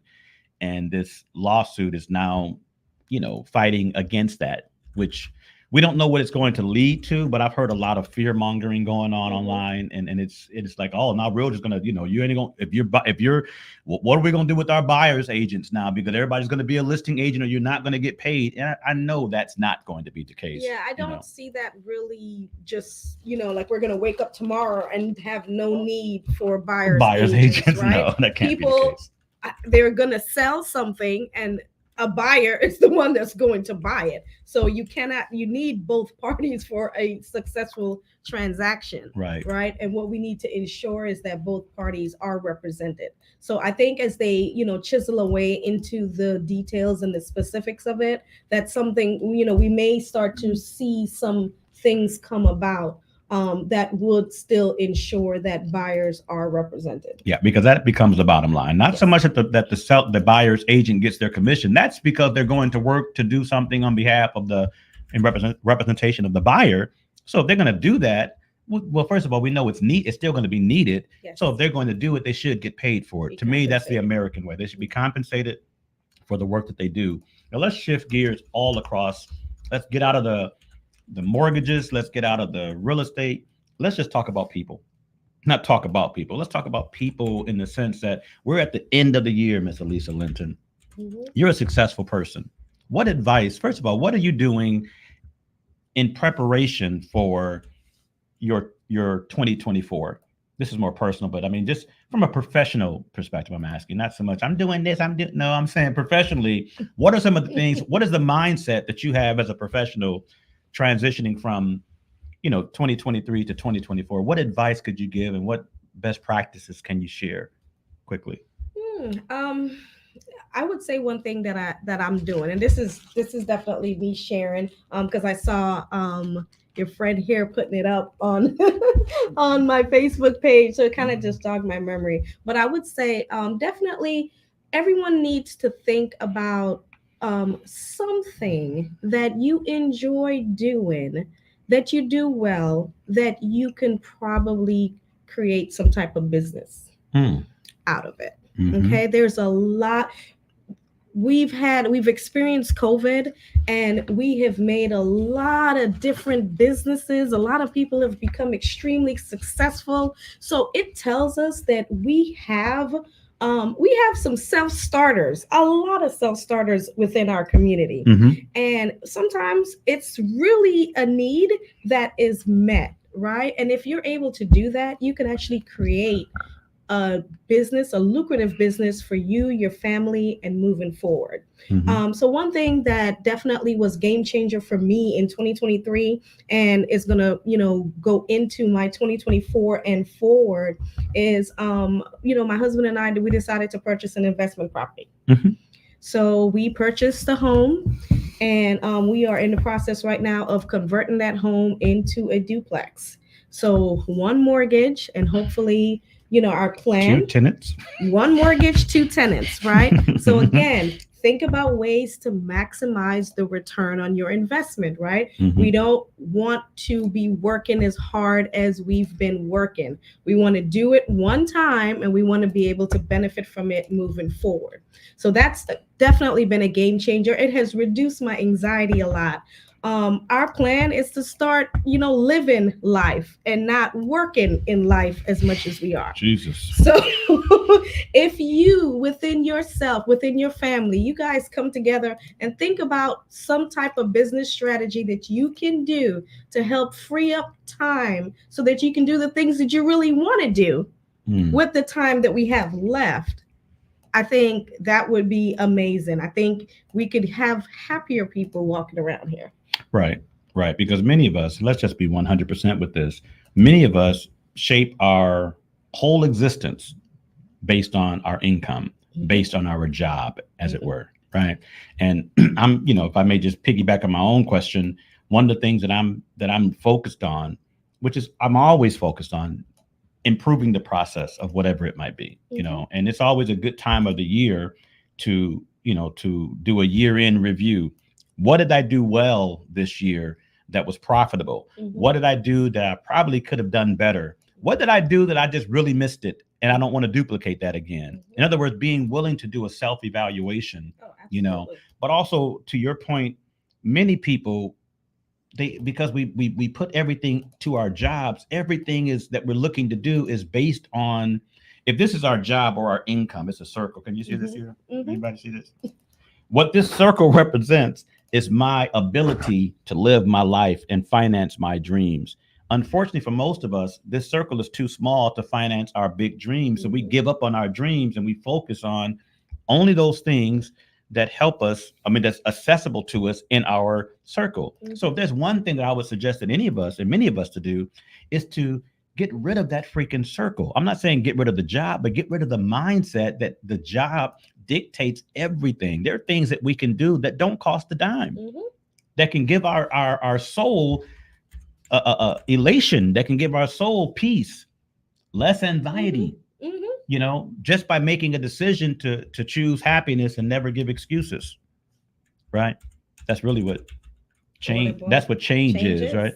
Change is, is being willing to make an adjustment and say, I choose my personal happiness, and I'm not going to make any excuses for it. I'm not going to give any excuses about why I can't do something in the new year, because the only thing that's holding me back is me and my mindset.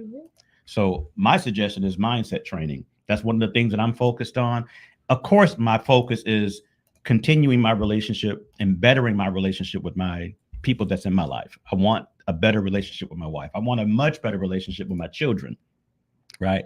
But I'm not into New Year's resolutions, because I just believe, Lisa, that most New Year's resolutions, they start the new year, they end by February 14th. I mean, it's just if they make it to Valentine's Day, it's done. And I don't care if it's talking about losing weight, making more money, whatever that New Year's resolution is. I believe that you should make a resolution to yourself, again, to choose happiness and never give excuses, and live life on purpose.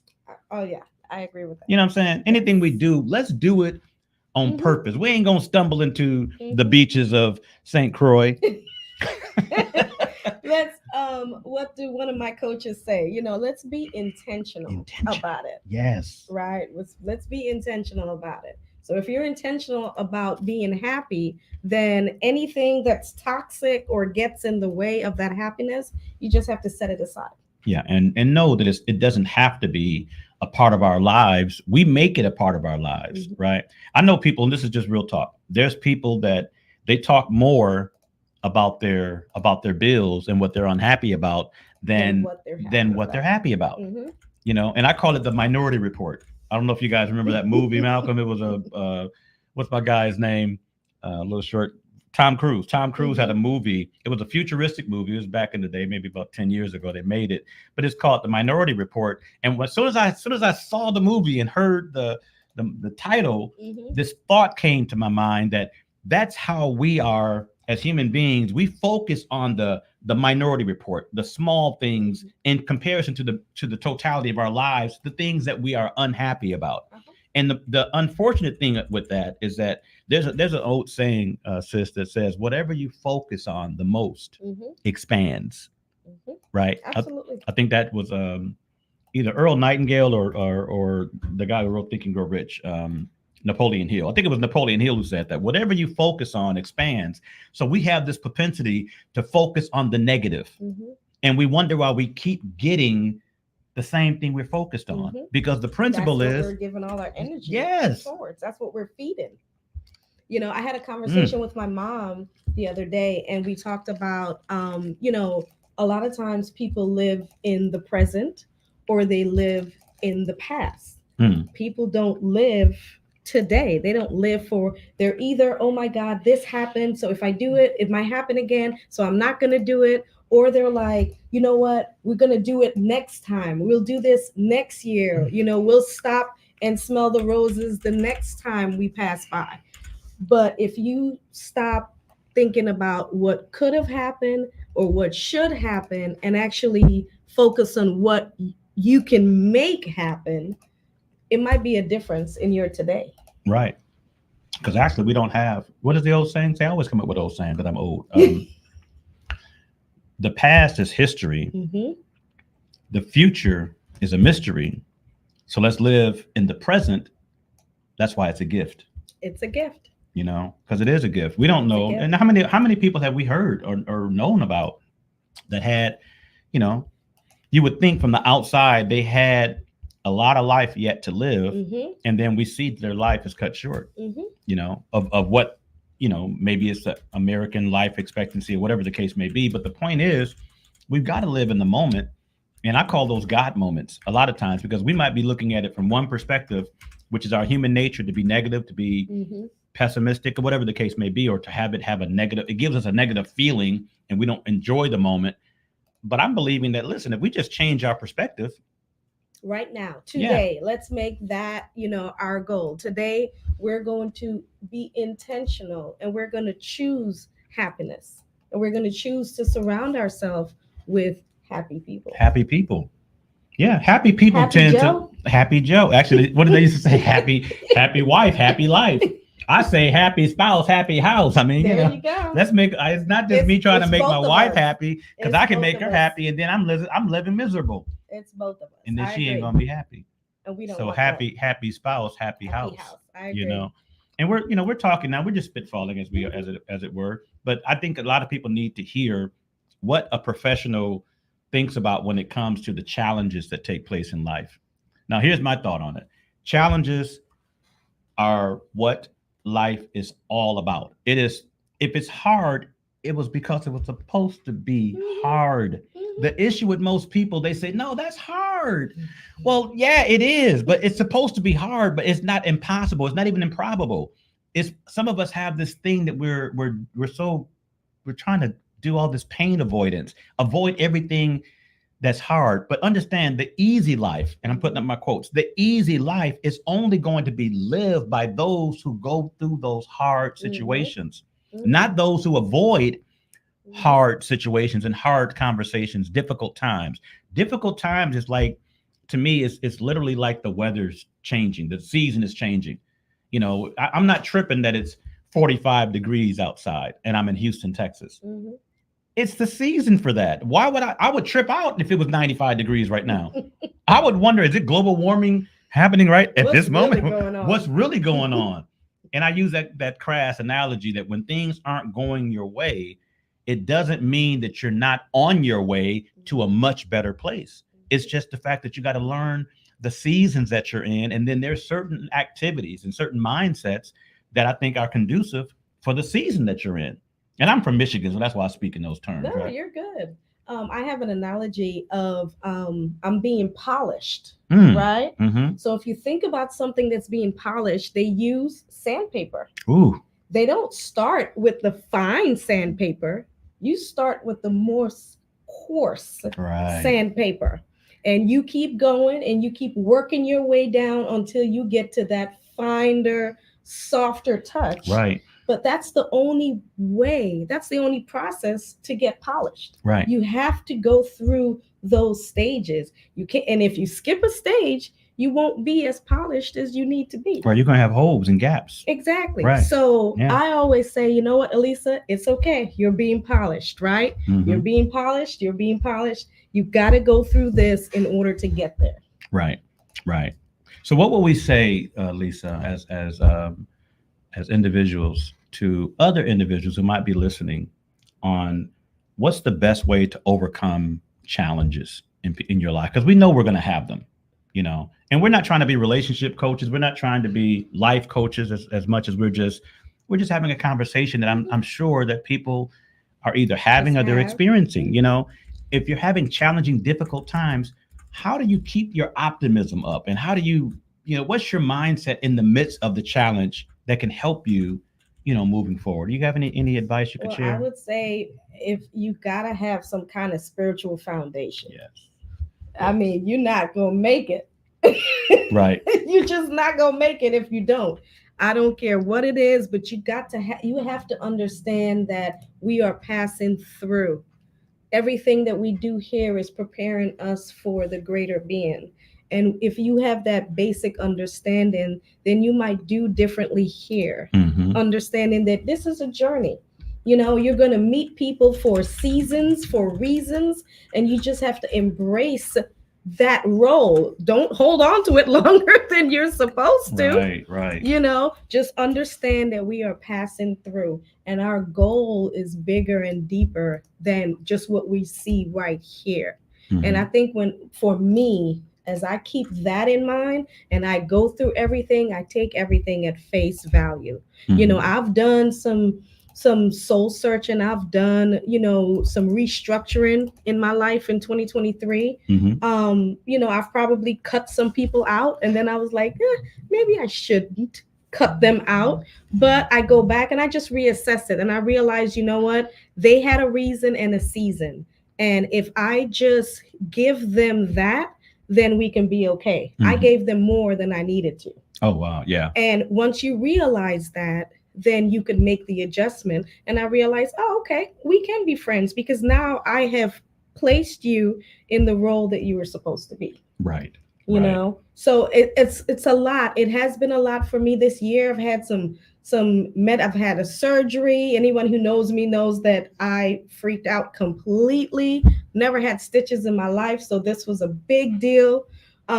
Just going through so many different emotional ordeals in 2023 that going into 2024 is probably the biggest adjustment in my life. Yeah. I'm coming from a place in 2023. I really am. Mm-hmm. So I'm looking forward to it. I'm scared, but I am looking forward to it because I know that the good Lord has laid out a path for me. So I just have to follow it. Absolutely. And you're hitting it right on the head. Obviously, the biggest decision that we have to make is to know that, and understanding, I should say, that we have to make and have is that we know that we're not in this alone. You know, I always tell people that if you look at challenges, right, the first three letters and the last three letters of challenge spells change, right? Okay. So the best way to get through a challenge is be willing to adapt, change. You know, if you do and continue to do the same thing, you are now disqualified in reality to expect anything different. Anything else is insanity. To think that you're going to get the same thing get something different by doing the exact same thing. So if we're being challenged in certain areas, right, then we have to say, you know, and I like to compartmentalize this. If I'm having challenges in my finances, I have to be willing to do some things differently in my finances in order to change the situation. So the challenge means I start off with the CHA and I complete it with the G, what is it? NGE. I got to go through that challenge. And it's okay to ask for help. Come on, man. I just did, right? it's okay to ask for help. This is real time, you know, and we all have the challenges. We all have situations that we dread, but we have, you know, God has given us, you know, not the spirit of fear, right? But of love, power, and a sound mind to say, listen, I can make a decision that I desire change. I desire change more than I hate. How can I put this? My desire to change is greater than my fear of change. You know what I mean? Because I already know what I've been getting and it's been challenging. I've got to, something's got to give. Unfortunately for many people, Lisa, that we come to those conclusions at the end of the year. But this is a daily struggle for many of us, right? We've got to be willing to say, okay, let's make the assessment. Whatever is challenging me, I have to understand that just because it's challenging me doesn't mean I got to leave it behind, because it might be part of our refining process. So we have to be connected with God, connected by his spirit, that he could say, I'll give you discernment, son, daughter. It's not what you think. It's really the perfecting of you that you're going through. Because, and I heard T.D. Jakes say it one time that made it make sense to me years ago. He said, if an olive could talk while it's being crushed, what would it be talking about? It would be complaining about how difficult, how tight, how crushing, how painful, all of the things that we experience during our course of challenges and change. But once the process is complete, that one-dimensional application that olive represents is just for nourishment. Now the crushing brings forth oil that has multiple purposes and multiple benefits. You know what I mean? Yes. That's likened unto us. So I don't want to be the one caught complaining about the pain that I'm experiencing. It's not me faking the funk or me, what do people fake it till you make it? No, I don't even like that term, to be honest with you. I don't even like that term because I'm not faking it. It's real. I'm going through it. You're going through it. You know, with the understanding that we gonna get there. Absolutely. And it gives you it gives you that feeling. Remember when we were kids and you know, we could have been broken the joke, but we knew it was the week of Christmas, and we anticipated. It wasn't no Santa Claus in our neighborhood. I mean, but we anticipated we that didn't have Santa Claus. We didn't have Santa Claus. I couldn't picture a white dude coming with a red and white suit coming down my chimney in the middle of the night in Flint, Michigan. That would be like a very bad. It would be Santa's laid up everywhere. Yeah. Buckshot. So, but it was a feeling that we had as in our adolescence, that we had a feeling of hope that things are going to get better, at least for a moment, because it was Christmas time. Yes. You know, or someone feel the pain. Well, the pain was still there, but the pain sort of went up. Your mind stopped focusing on it. It's almost like somebody being broke. I mean, broke to the point that they don't know how they're going to have their next meal. But then they get word from whoever or whatever entity that says, hey, we know what you're going through, but your check will be in the mail. And it's legitimate, will be in the mail in the next 7 days. Man, do you know those next 7 days, that person going to be light on their feet, bouncing around? Why? Because they have hope. That's what it boils down to. And we don't have to false manufacture hope. We just got to put our attention to things that allows us to be hopeful. And let's get biblical. The Bible says we are saved by hope, but hope that is seen is not really hope. Because why would a man hope for something if he sees it? But it's when he or she cannot see it that they're hope for it. Exactly. You dig what I'm saying? So we have to put ourselves in a mental state that, yeah, financially things are not where I want them to be. Matter of fact, things are jacked up right now. However, I have hope that literally springs eternal, that things are about to change. And I'm going to be a catalyst to my own change. That's literally taking the responsibility, which I believe is the ability to respond correctly to any situation. That's responsibility. It's not like this crazy word that we don't know the definition. It's the ability to respond. This is Joe. My ability to respond in a good way, in a positive, productive way in that situation is me taking responsibility in that situation. And I have an old saying that if it's to be, it's up to me. It's up to you. I don't leave my happiness to nobody. It's a full-time job, and I won't put it on anybody. Even though my wife makes me happy, she does, but it's not her job. It's not her responsibility. But when it happens, it's like Christmas. It's double. Yeah. Yeah, it's like a gift that I'm getting. You know what I mean? On top of everything else. So again, we're not trying to be relationship coaches or emotional gurus. We're just talking about what we do, and maybe that might be something that somebody works. Yeah. What we've tried, what didn't work. Absolutely. It's going through life. It's a process. Every day you get up, and it gives you every day gives you an opportunity to try again. Say that. That is the beauty of a daily gift. You get an opportunity to try again, because some people don't. Right. Some people did not wake up this morning. So for those of us that did, let us take this opportunity to do something, make it memorable, enjoy it. Call your brothers and sisters, call your family, tell them you love them. Tell them you're here. Go visit them. And I'm going to tell you what makes me happy. And I think it's people like yourself. My wife's this kind of person as well. That if the Lord allowed us to become spanking rich, spanking rich, our focus is going to be how many people can we help and in what ways, right? So sometimes my happiness personally comes from making someone else happy. You know what I mean? It's not always a selfish endeavor. We take responsibility, but we also, know thyself is a keen instruction. Above all things, you got to know how God put you together. How are you wired? Right. Some people are trying to be all things to all people, and they're frustrated because they're not getting the response, the reciprocation from the people that they put in so much effort to please. You know what I'm saying? And you can't be a people pleaser and a God pleaser at the same time. No. Because they're going to contradict it. They're going to conflict each other, because there are going to be times that God's going to say, do this, and you're doing this for someone else. And other times God is going to tell you to separate yourself from my divine purpose. We call that being holy or sanctified. We think sanctified is wearing long dresses and no makeup from back in the day.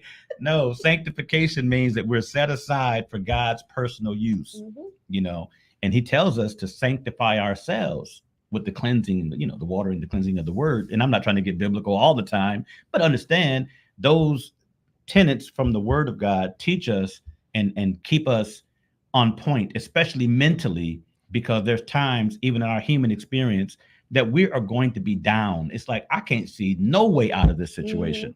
And there might be somebody listening right now that feels that way, that feels that your situation, whatever, be it financial, be it this impeding, the doctor's report that you received. It could be the report that you received from your son or your daughter or whatever, an ailing relative.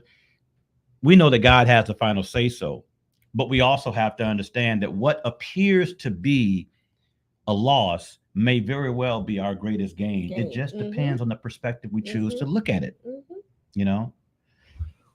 Selah.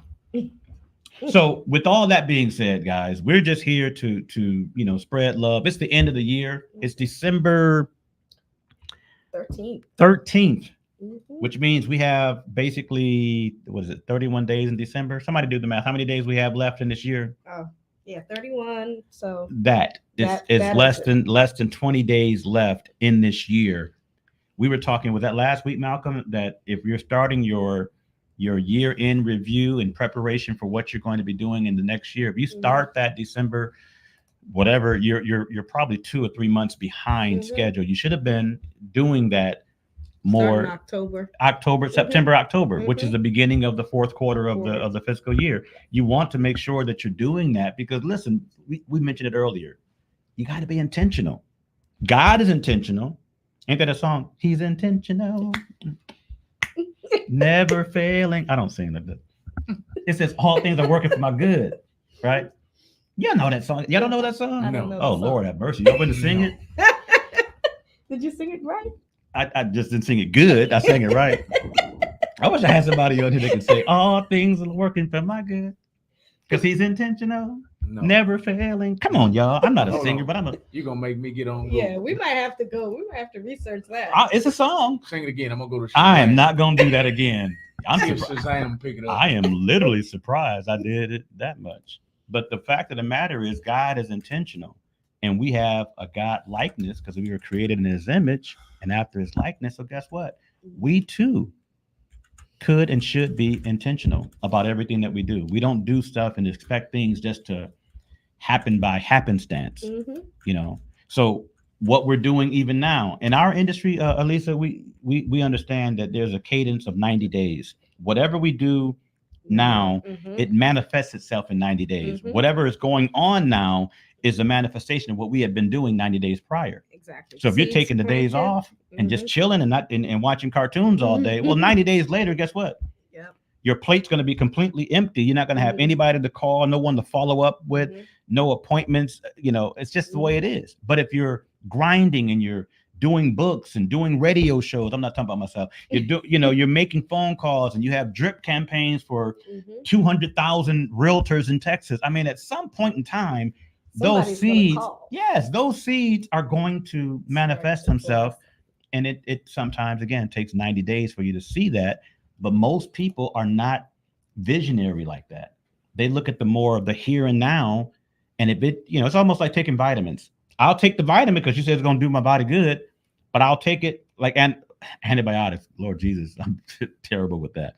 I feel better, so I stopped taking antibiotics. But the fact of the matter is, I'm supposed to take it till empty. Till the end. In order to get the full benefit of it. Okay. I believe in anything, you can learn a principle you can learn a spiritual principle in any natural application. Everything in life teaches us something, So all we're here to do at this point on this small platform is to say, listen, you have not, what are you saying? Thank you. My sister said, I know the song. Thank you, Felicia, because everybody act like I just made that old scratchy voice song up myself. He is intentional and he's never failing. And I can't sing like I probably should, but that's not the point. Yeah, I was about to say it might have been your pitch, Joe. Yeah, it my might have been the pitch Yeah. that we didn't catch it. You mean my tone? Yeah, and the tone. Yeah, that's why. You mean the fact that I don't sing? Yeah. All those. That's what it might have been. That's why we didn't get it. Yeah. Ladies and gentlemen, this is privately Couple of Joe speaking to you. Yes, you. Don't surround yourself with people who don't have an ear to hear the talent that you don't have. That one note had thrown me off. Which note was that? All things? Yeah.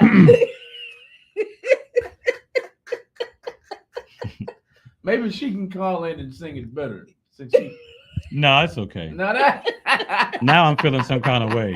I feel sort of like, double teamed on your own show. No, we got you. Well, we found it. Felicia, thank you for being there for me, my dear sister. Yeah, so yeah, it's a song, and the point that was being made. Yes, sir. God is intentional, never failing, does all things well, and we have a God nature about us because we were made in His image and after His likeness, which means we look like Him, and we can actually act like Him. But most of us don't. Why? Because we're disconnected from our source. So anyway, that's just my spiel. Anything you want to add to this before we shut this thing down? We got about, actually, man, I don't think we've ever done this, Malcolm. We got 15 minutes left. That's it. That doesn't happen around here. We'd be talking and talking and talking and talking and talking, and before you know it, like, okay, Malcolm be like, it's 12:08, Cup of Joe. It's time, Joe. He's like, I don't want to interrupt this dude when he's flowing. right. But no, we can do a little. Why are you? You're a very important person, Joe. Yeah. I will let my guy know that I am doing a Facebook Live right now, so I can't pick up my phone. So if there was an interruption or a break in the broadcast, it was only because my realtor friend just called. So, and he's calling back. Are you? Oh, he really wants to talk to you. And we're going to talk, Mr. Realtor guy, just in a couple of moments. He has a client for you. Or something. Yes. Yeah. So what's some parting words? This has been wonderful, first of all. Thank you. I appreciate the opportunity. I think this is the first time that I've done a live radio show. So I'm excited. Oh wow. Okay. Well, you did well. You like a I don't want to use the word old because but you're an old OLE pro. Not an old pro, but you seem like you're very seasoned with this. Malcolm, help a brother out. That's been my new word. So I'm glad you threw that in there. Because yes, I'm starting to, go this way, and then you brought it back. You saved it. Thank you. I appreciate the fact that I can conjure up words to undig holes I tend to make. No, this has actually been fun. And I look forward to maybe another opportunity if you have me back. Oh, of course. And we can, share some more information. Or I think people just like updates, right? Mm-hmm. To just be informed of what's going on. So we expect a lot of new trends in the market. We expect, rates to just go down, and they are. It's already started. There's a lot of things that's going to be happening in the real estate market. So I know our sellers and buyers are at the end of their seats, anticipating. So if there's any questions that they have, we could position ourselves to answer them. What I would like you to do, speaking of positioning yourself to answer questions, I'd like you to, look into the camera here and let people know how they can reach you and where they can see, get information from you, be it on social media platforms. So give your pitch on that, please. Mm-hmm. So the best way, most effective way to contact me is via cell phone, 832-474-0746. If you prefer email, really easy, Elisa, your realtor @gmail.com. Do it twice. Say that again. Elisa, ELISA, your YOUR, realtor, REALTOR @gmail.com. Those are probably the two best ways to reach me. You can check out my website, www.bestintexasliving. You can get additional information there. Look at me on Facebook. My business page is Elisa @Best in Texas Living, or just Google Elisa Linton, and I'm there. This woman just said she's Googleable, ladies and gentlemen. Let's give a hand clap on that one, man. She's Googleable. Googleable is in the building.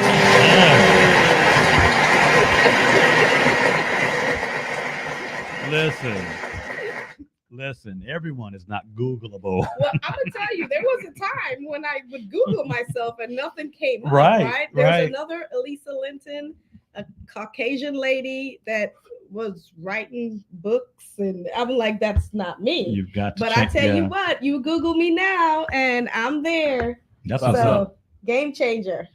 And I would suggest that this is a very sincere statement I'm about to make here. I would suggest that for any and every professional, imagine how antiquated it is for us just to do the things that we did yesteryear when we're in a technology age right now. We need to make ourselves more accessible and available to the people using the channels that's available. Facebook, social media in general rule. And being Googleable means that you have, you basically put yourself out there on social media. And I don't mean irresponsibly put yourself out there. I mean, you put your business out there, your business interest out there, and the more impact and interaction and engagement you have, the more, what they call that,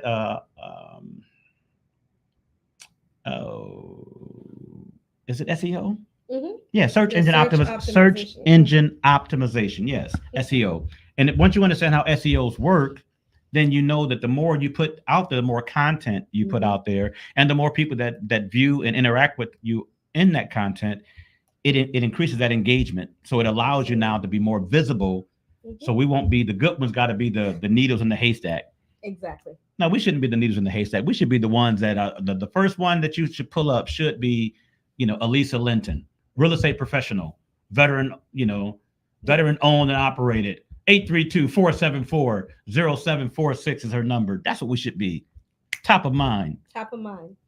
I like that. I made that up as I was going. On that point, on the search, on the SEO point, I have to shout out my daughters. When they were 14 and 21, when they were 14 and 24, excuse me, they said, Dad, I had a tree service at the time. They said, Dad, you have to get on social media. You have to show them you cutting the trees. You have to show them cutting the trees and loading the trees and all that. You got to show them.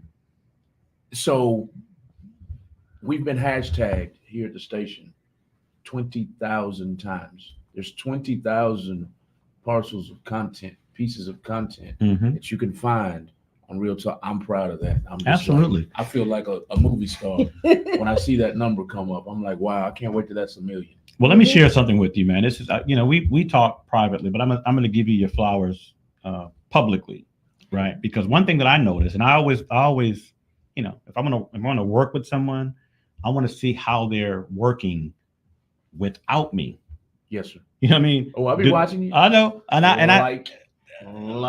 listen. love. So I normally love your stuff, right? Right. Because I see this man out here hustling on social media, building his listening audience on Real Talk 100 Radio, which is about 42 to 45,000 right now, correct? Yes, sir. Awesome. But it's growing because you're out there as the owner hustling.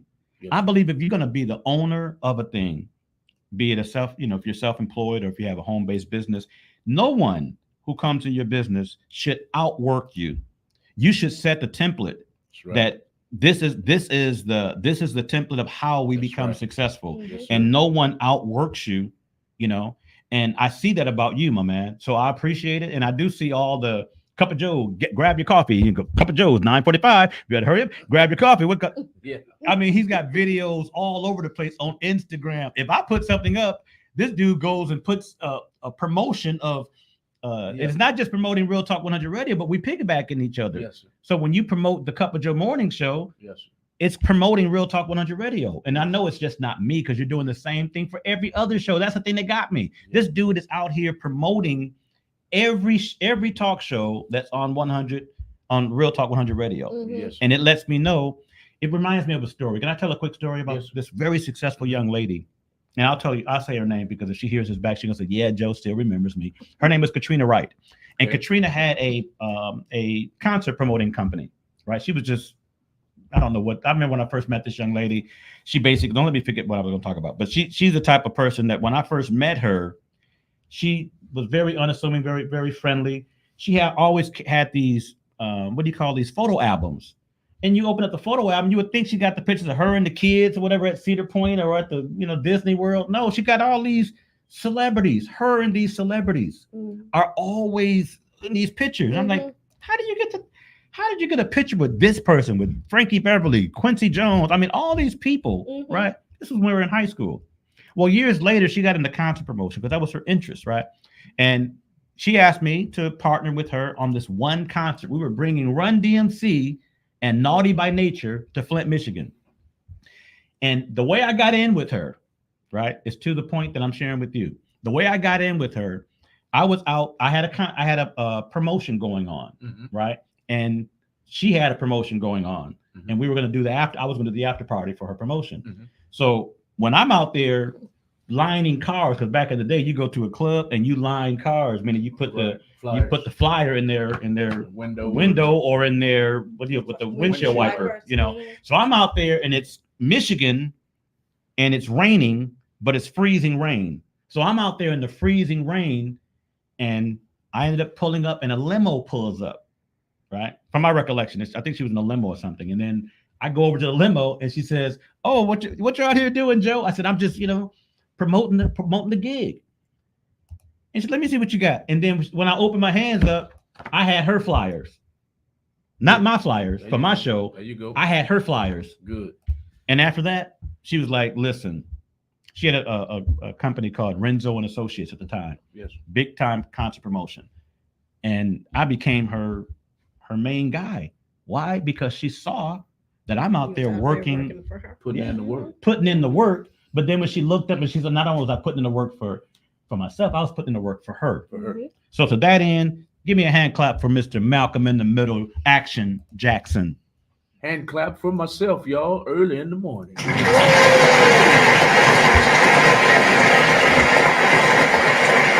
Thank you very much.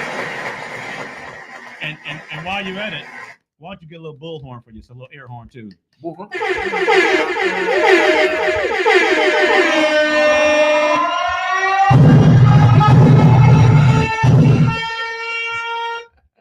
Listen, now y'all might think that we're just, hamming it up and joking around, but I'm telling you, that is a principle, y'all.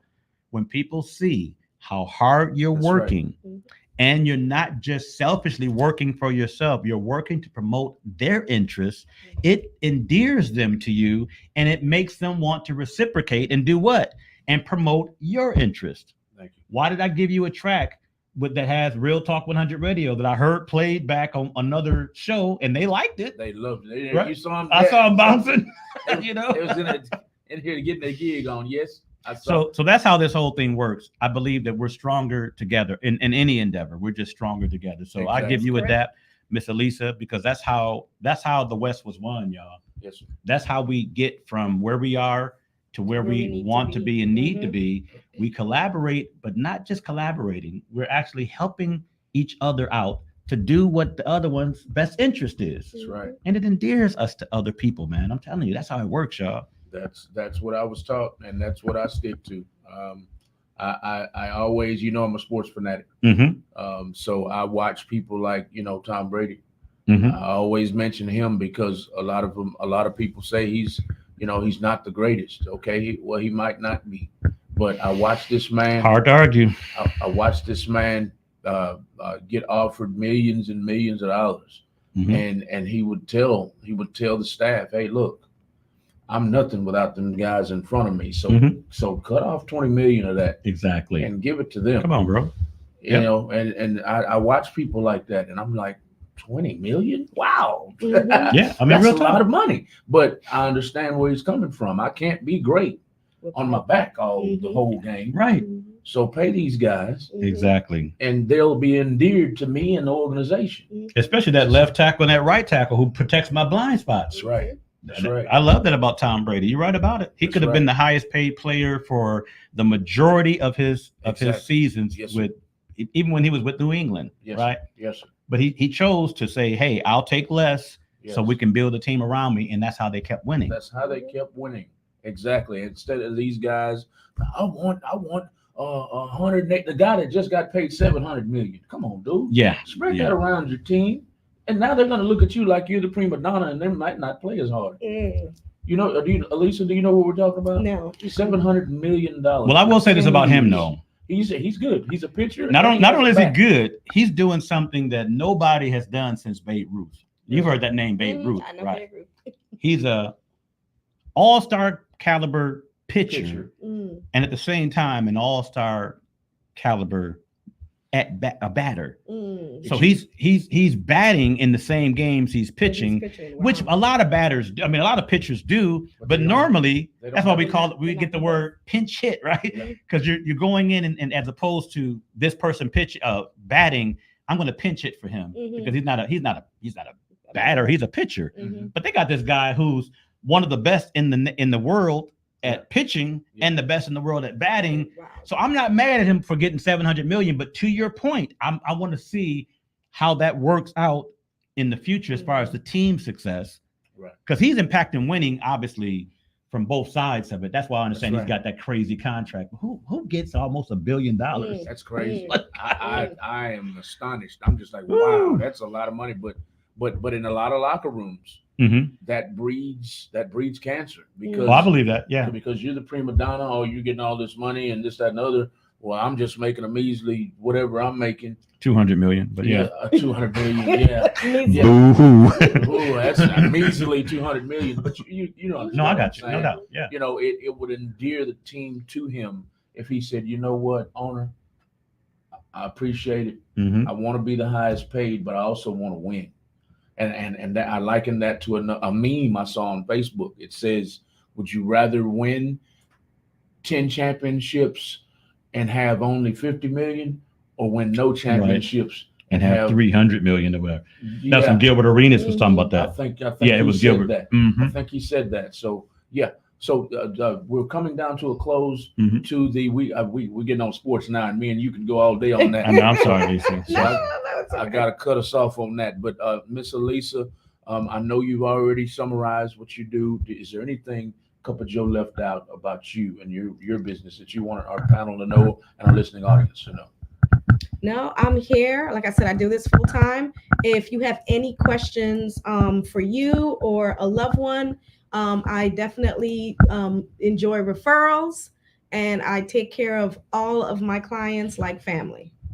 And I can vouch for it, that she does just that.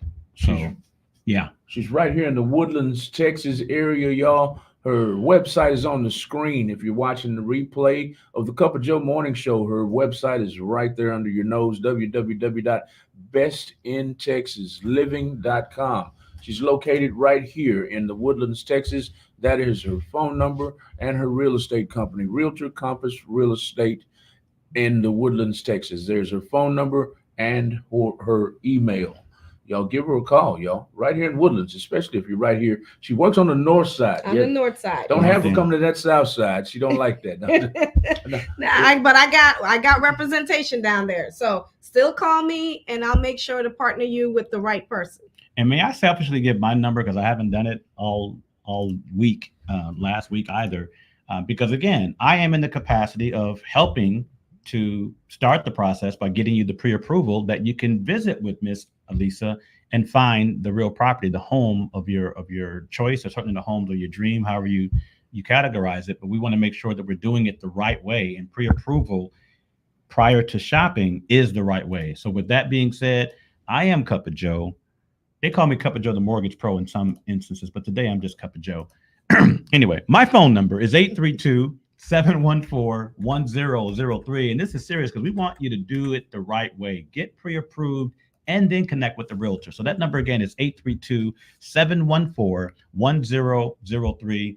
And we're here literally to assist any and everyone that we can, as many as we can, to experience the joy of home ownership. And sometimes we call it the dream of home ownership, that we don't want to make it be a nightmare, because I mean, it can be ugly if you go about it the wrong way. So with that being said, we're going to close this thing out. It's right past the hour. We definitely appreciate all the people who stuck it out with us and the tuning in every Wednesday at 10 o'clock a.m. Central Standard Time, same bat time, same bat station. I am Cup of Joe. It's my good friend Elisa Linton.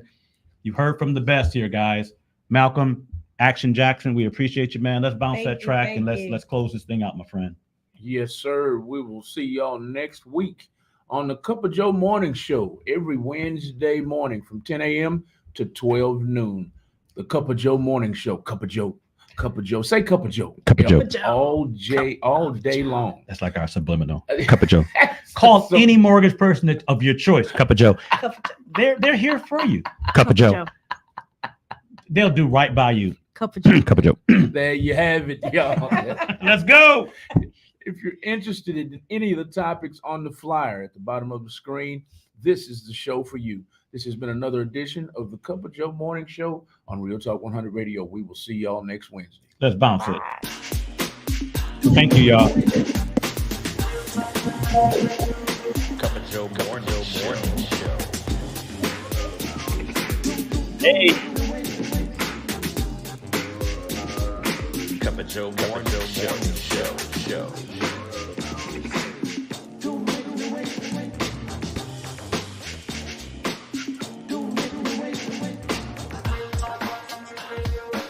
We on.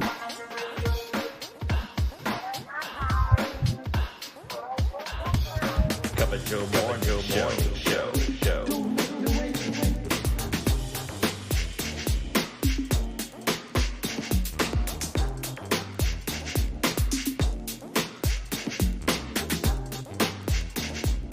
Cup of Joe Morning Show.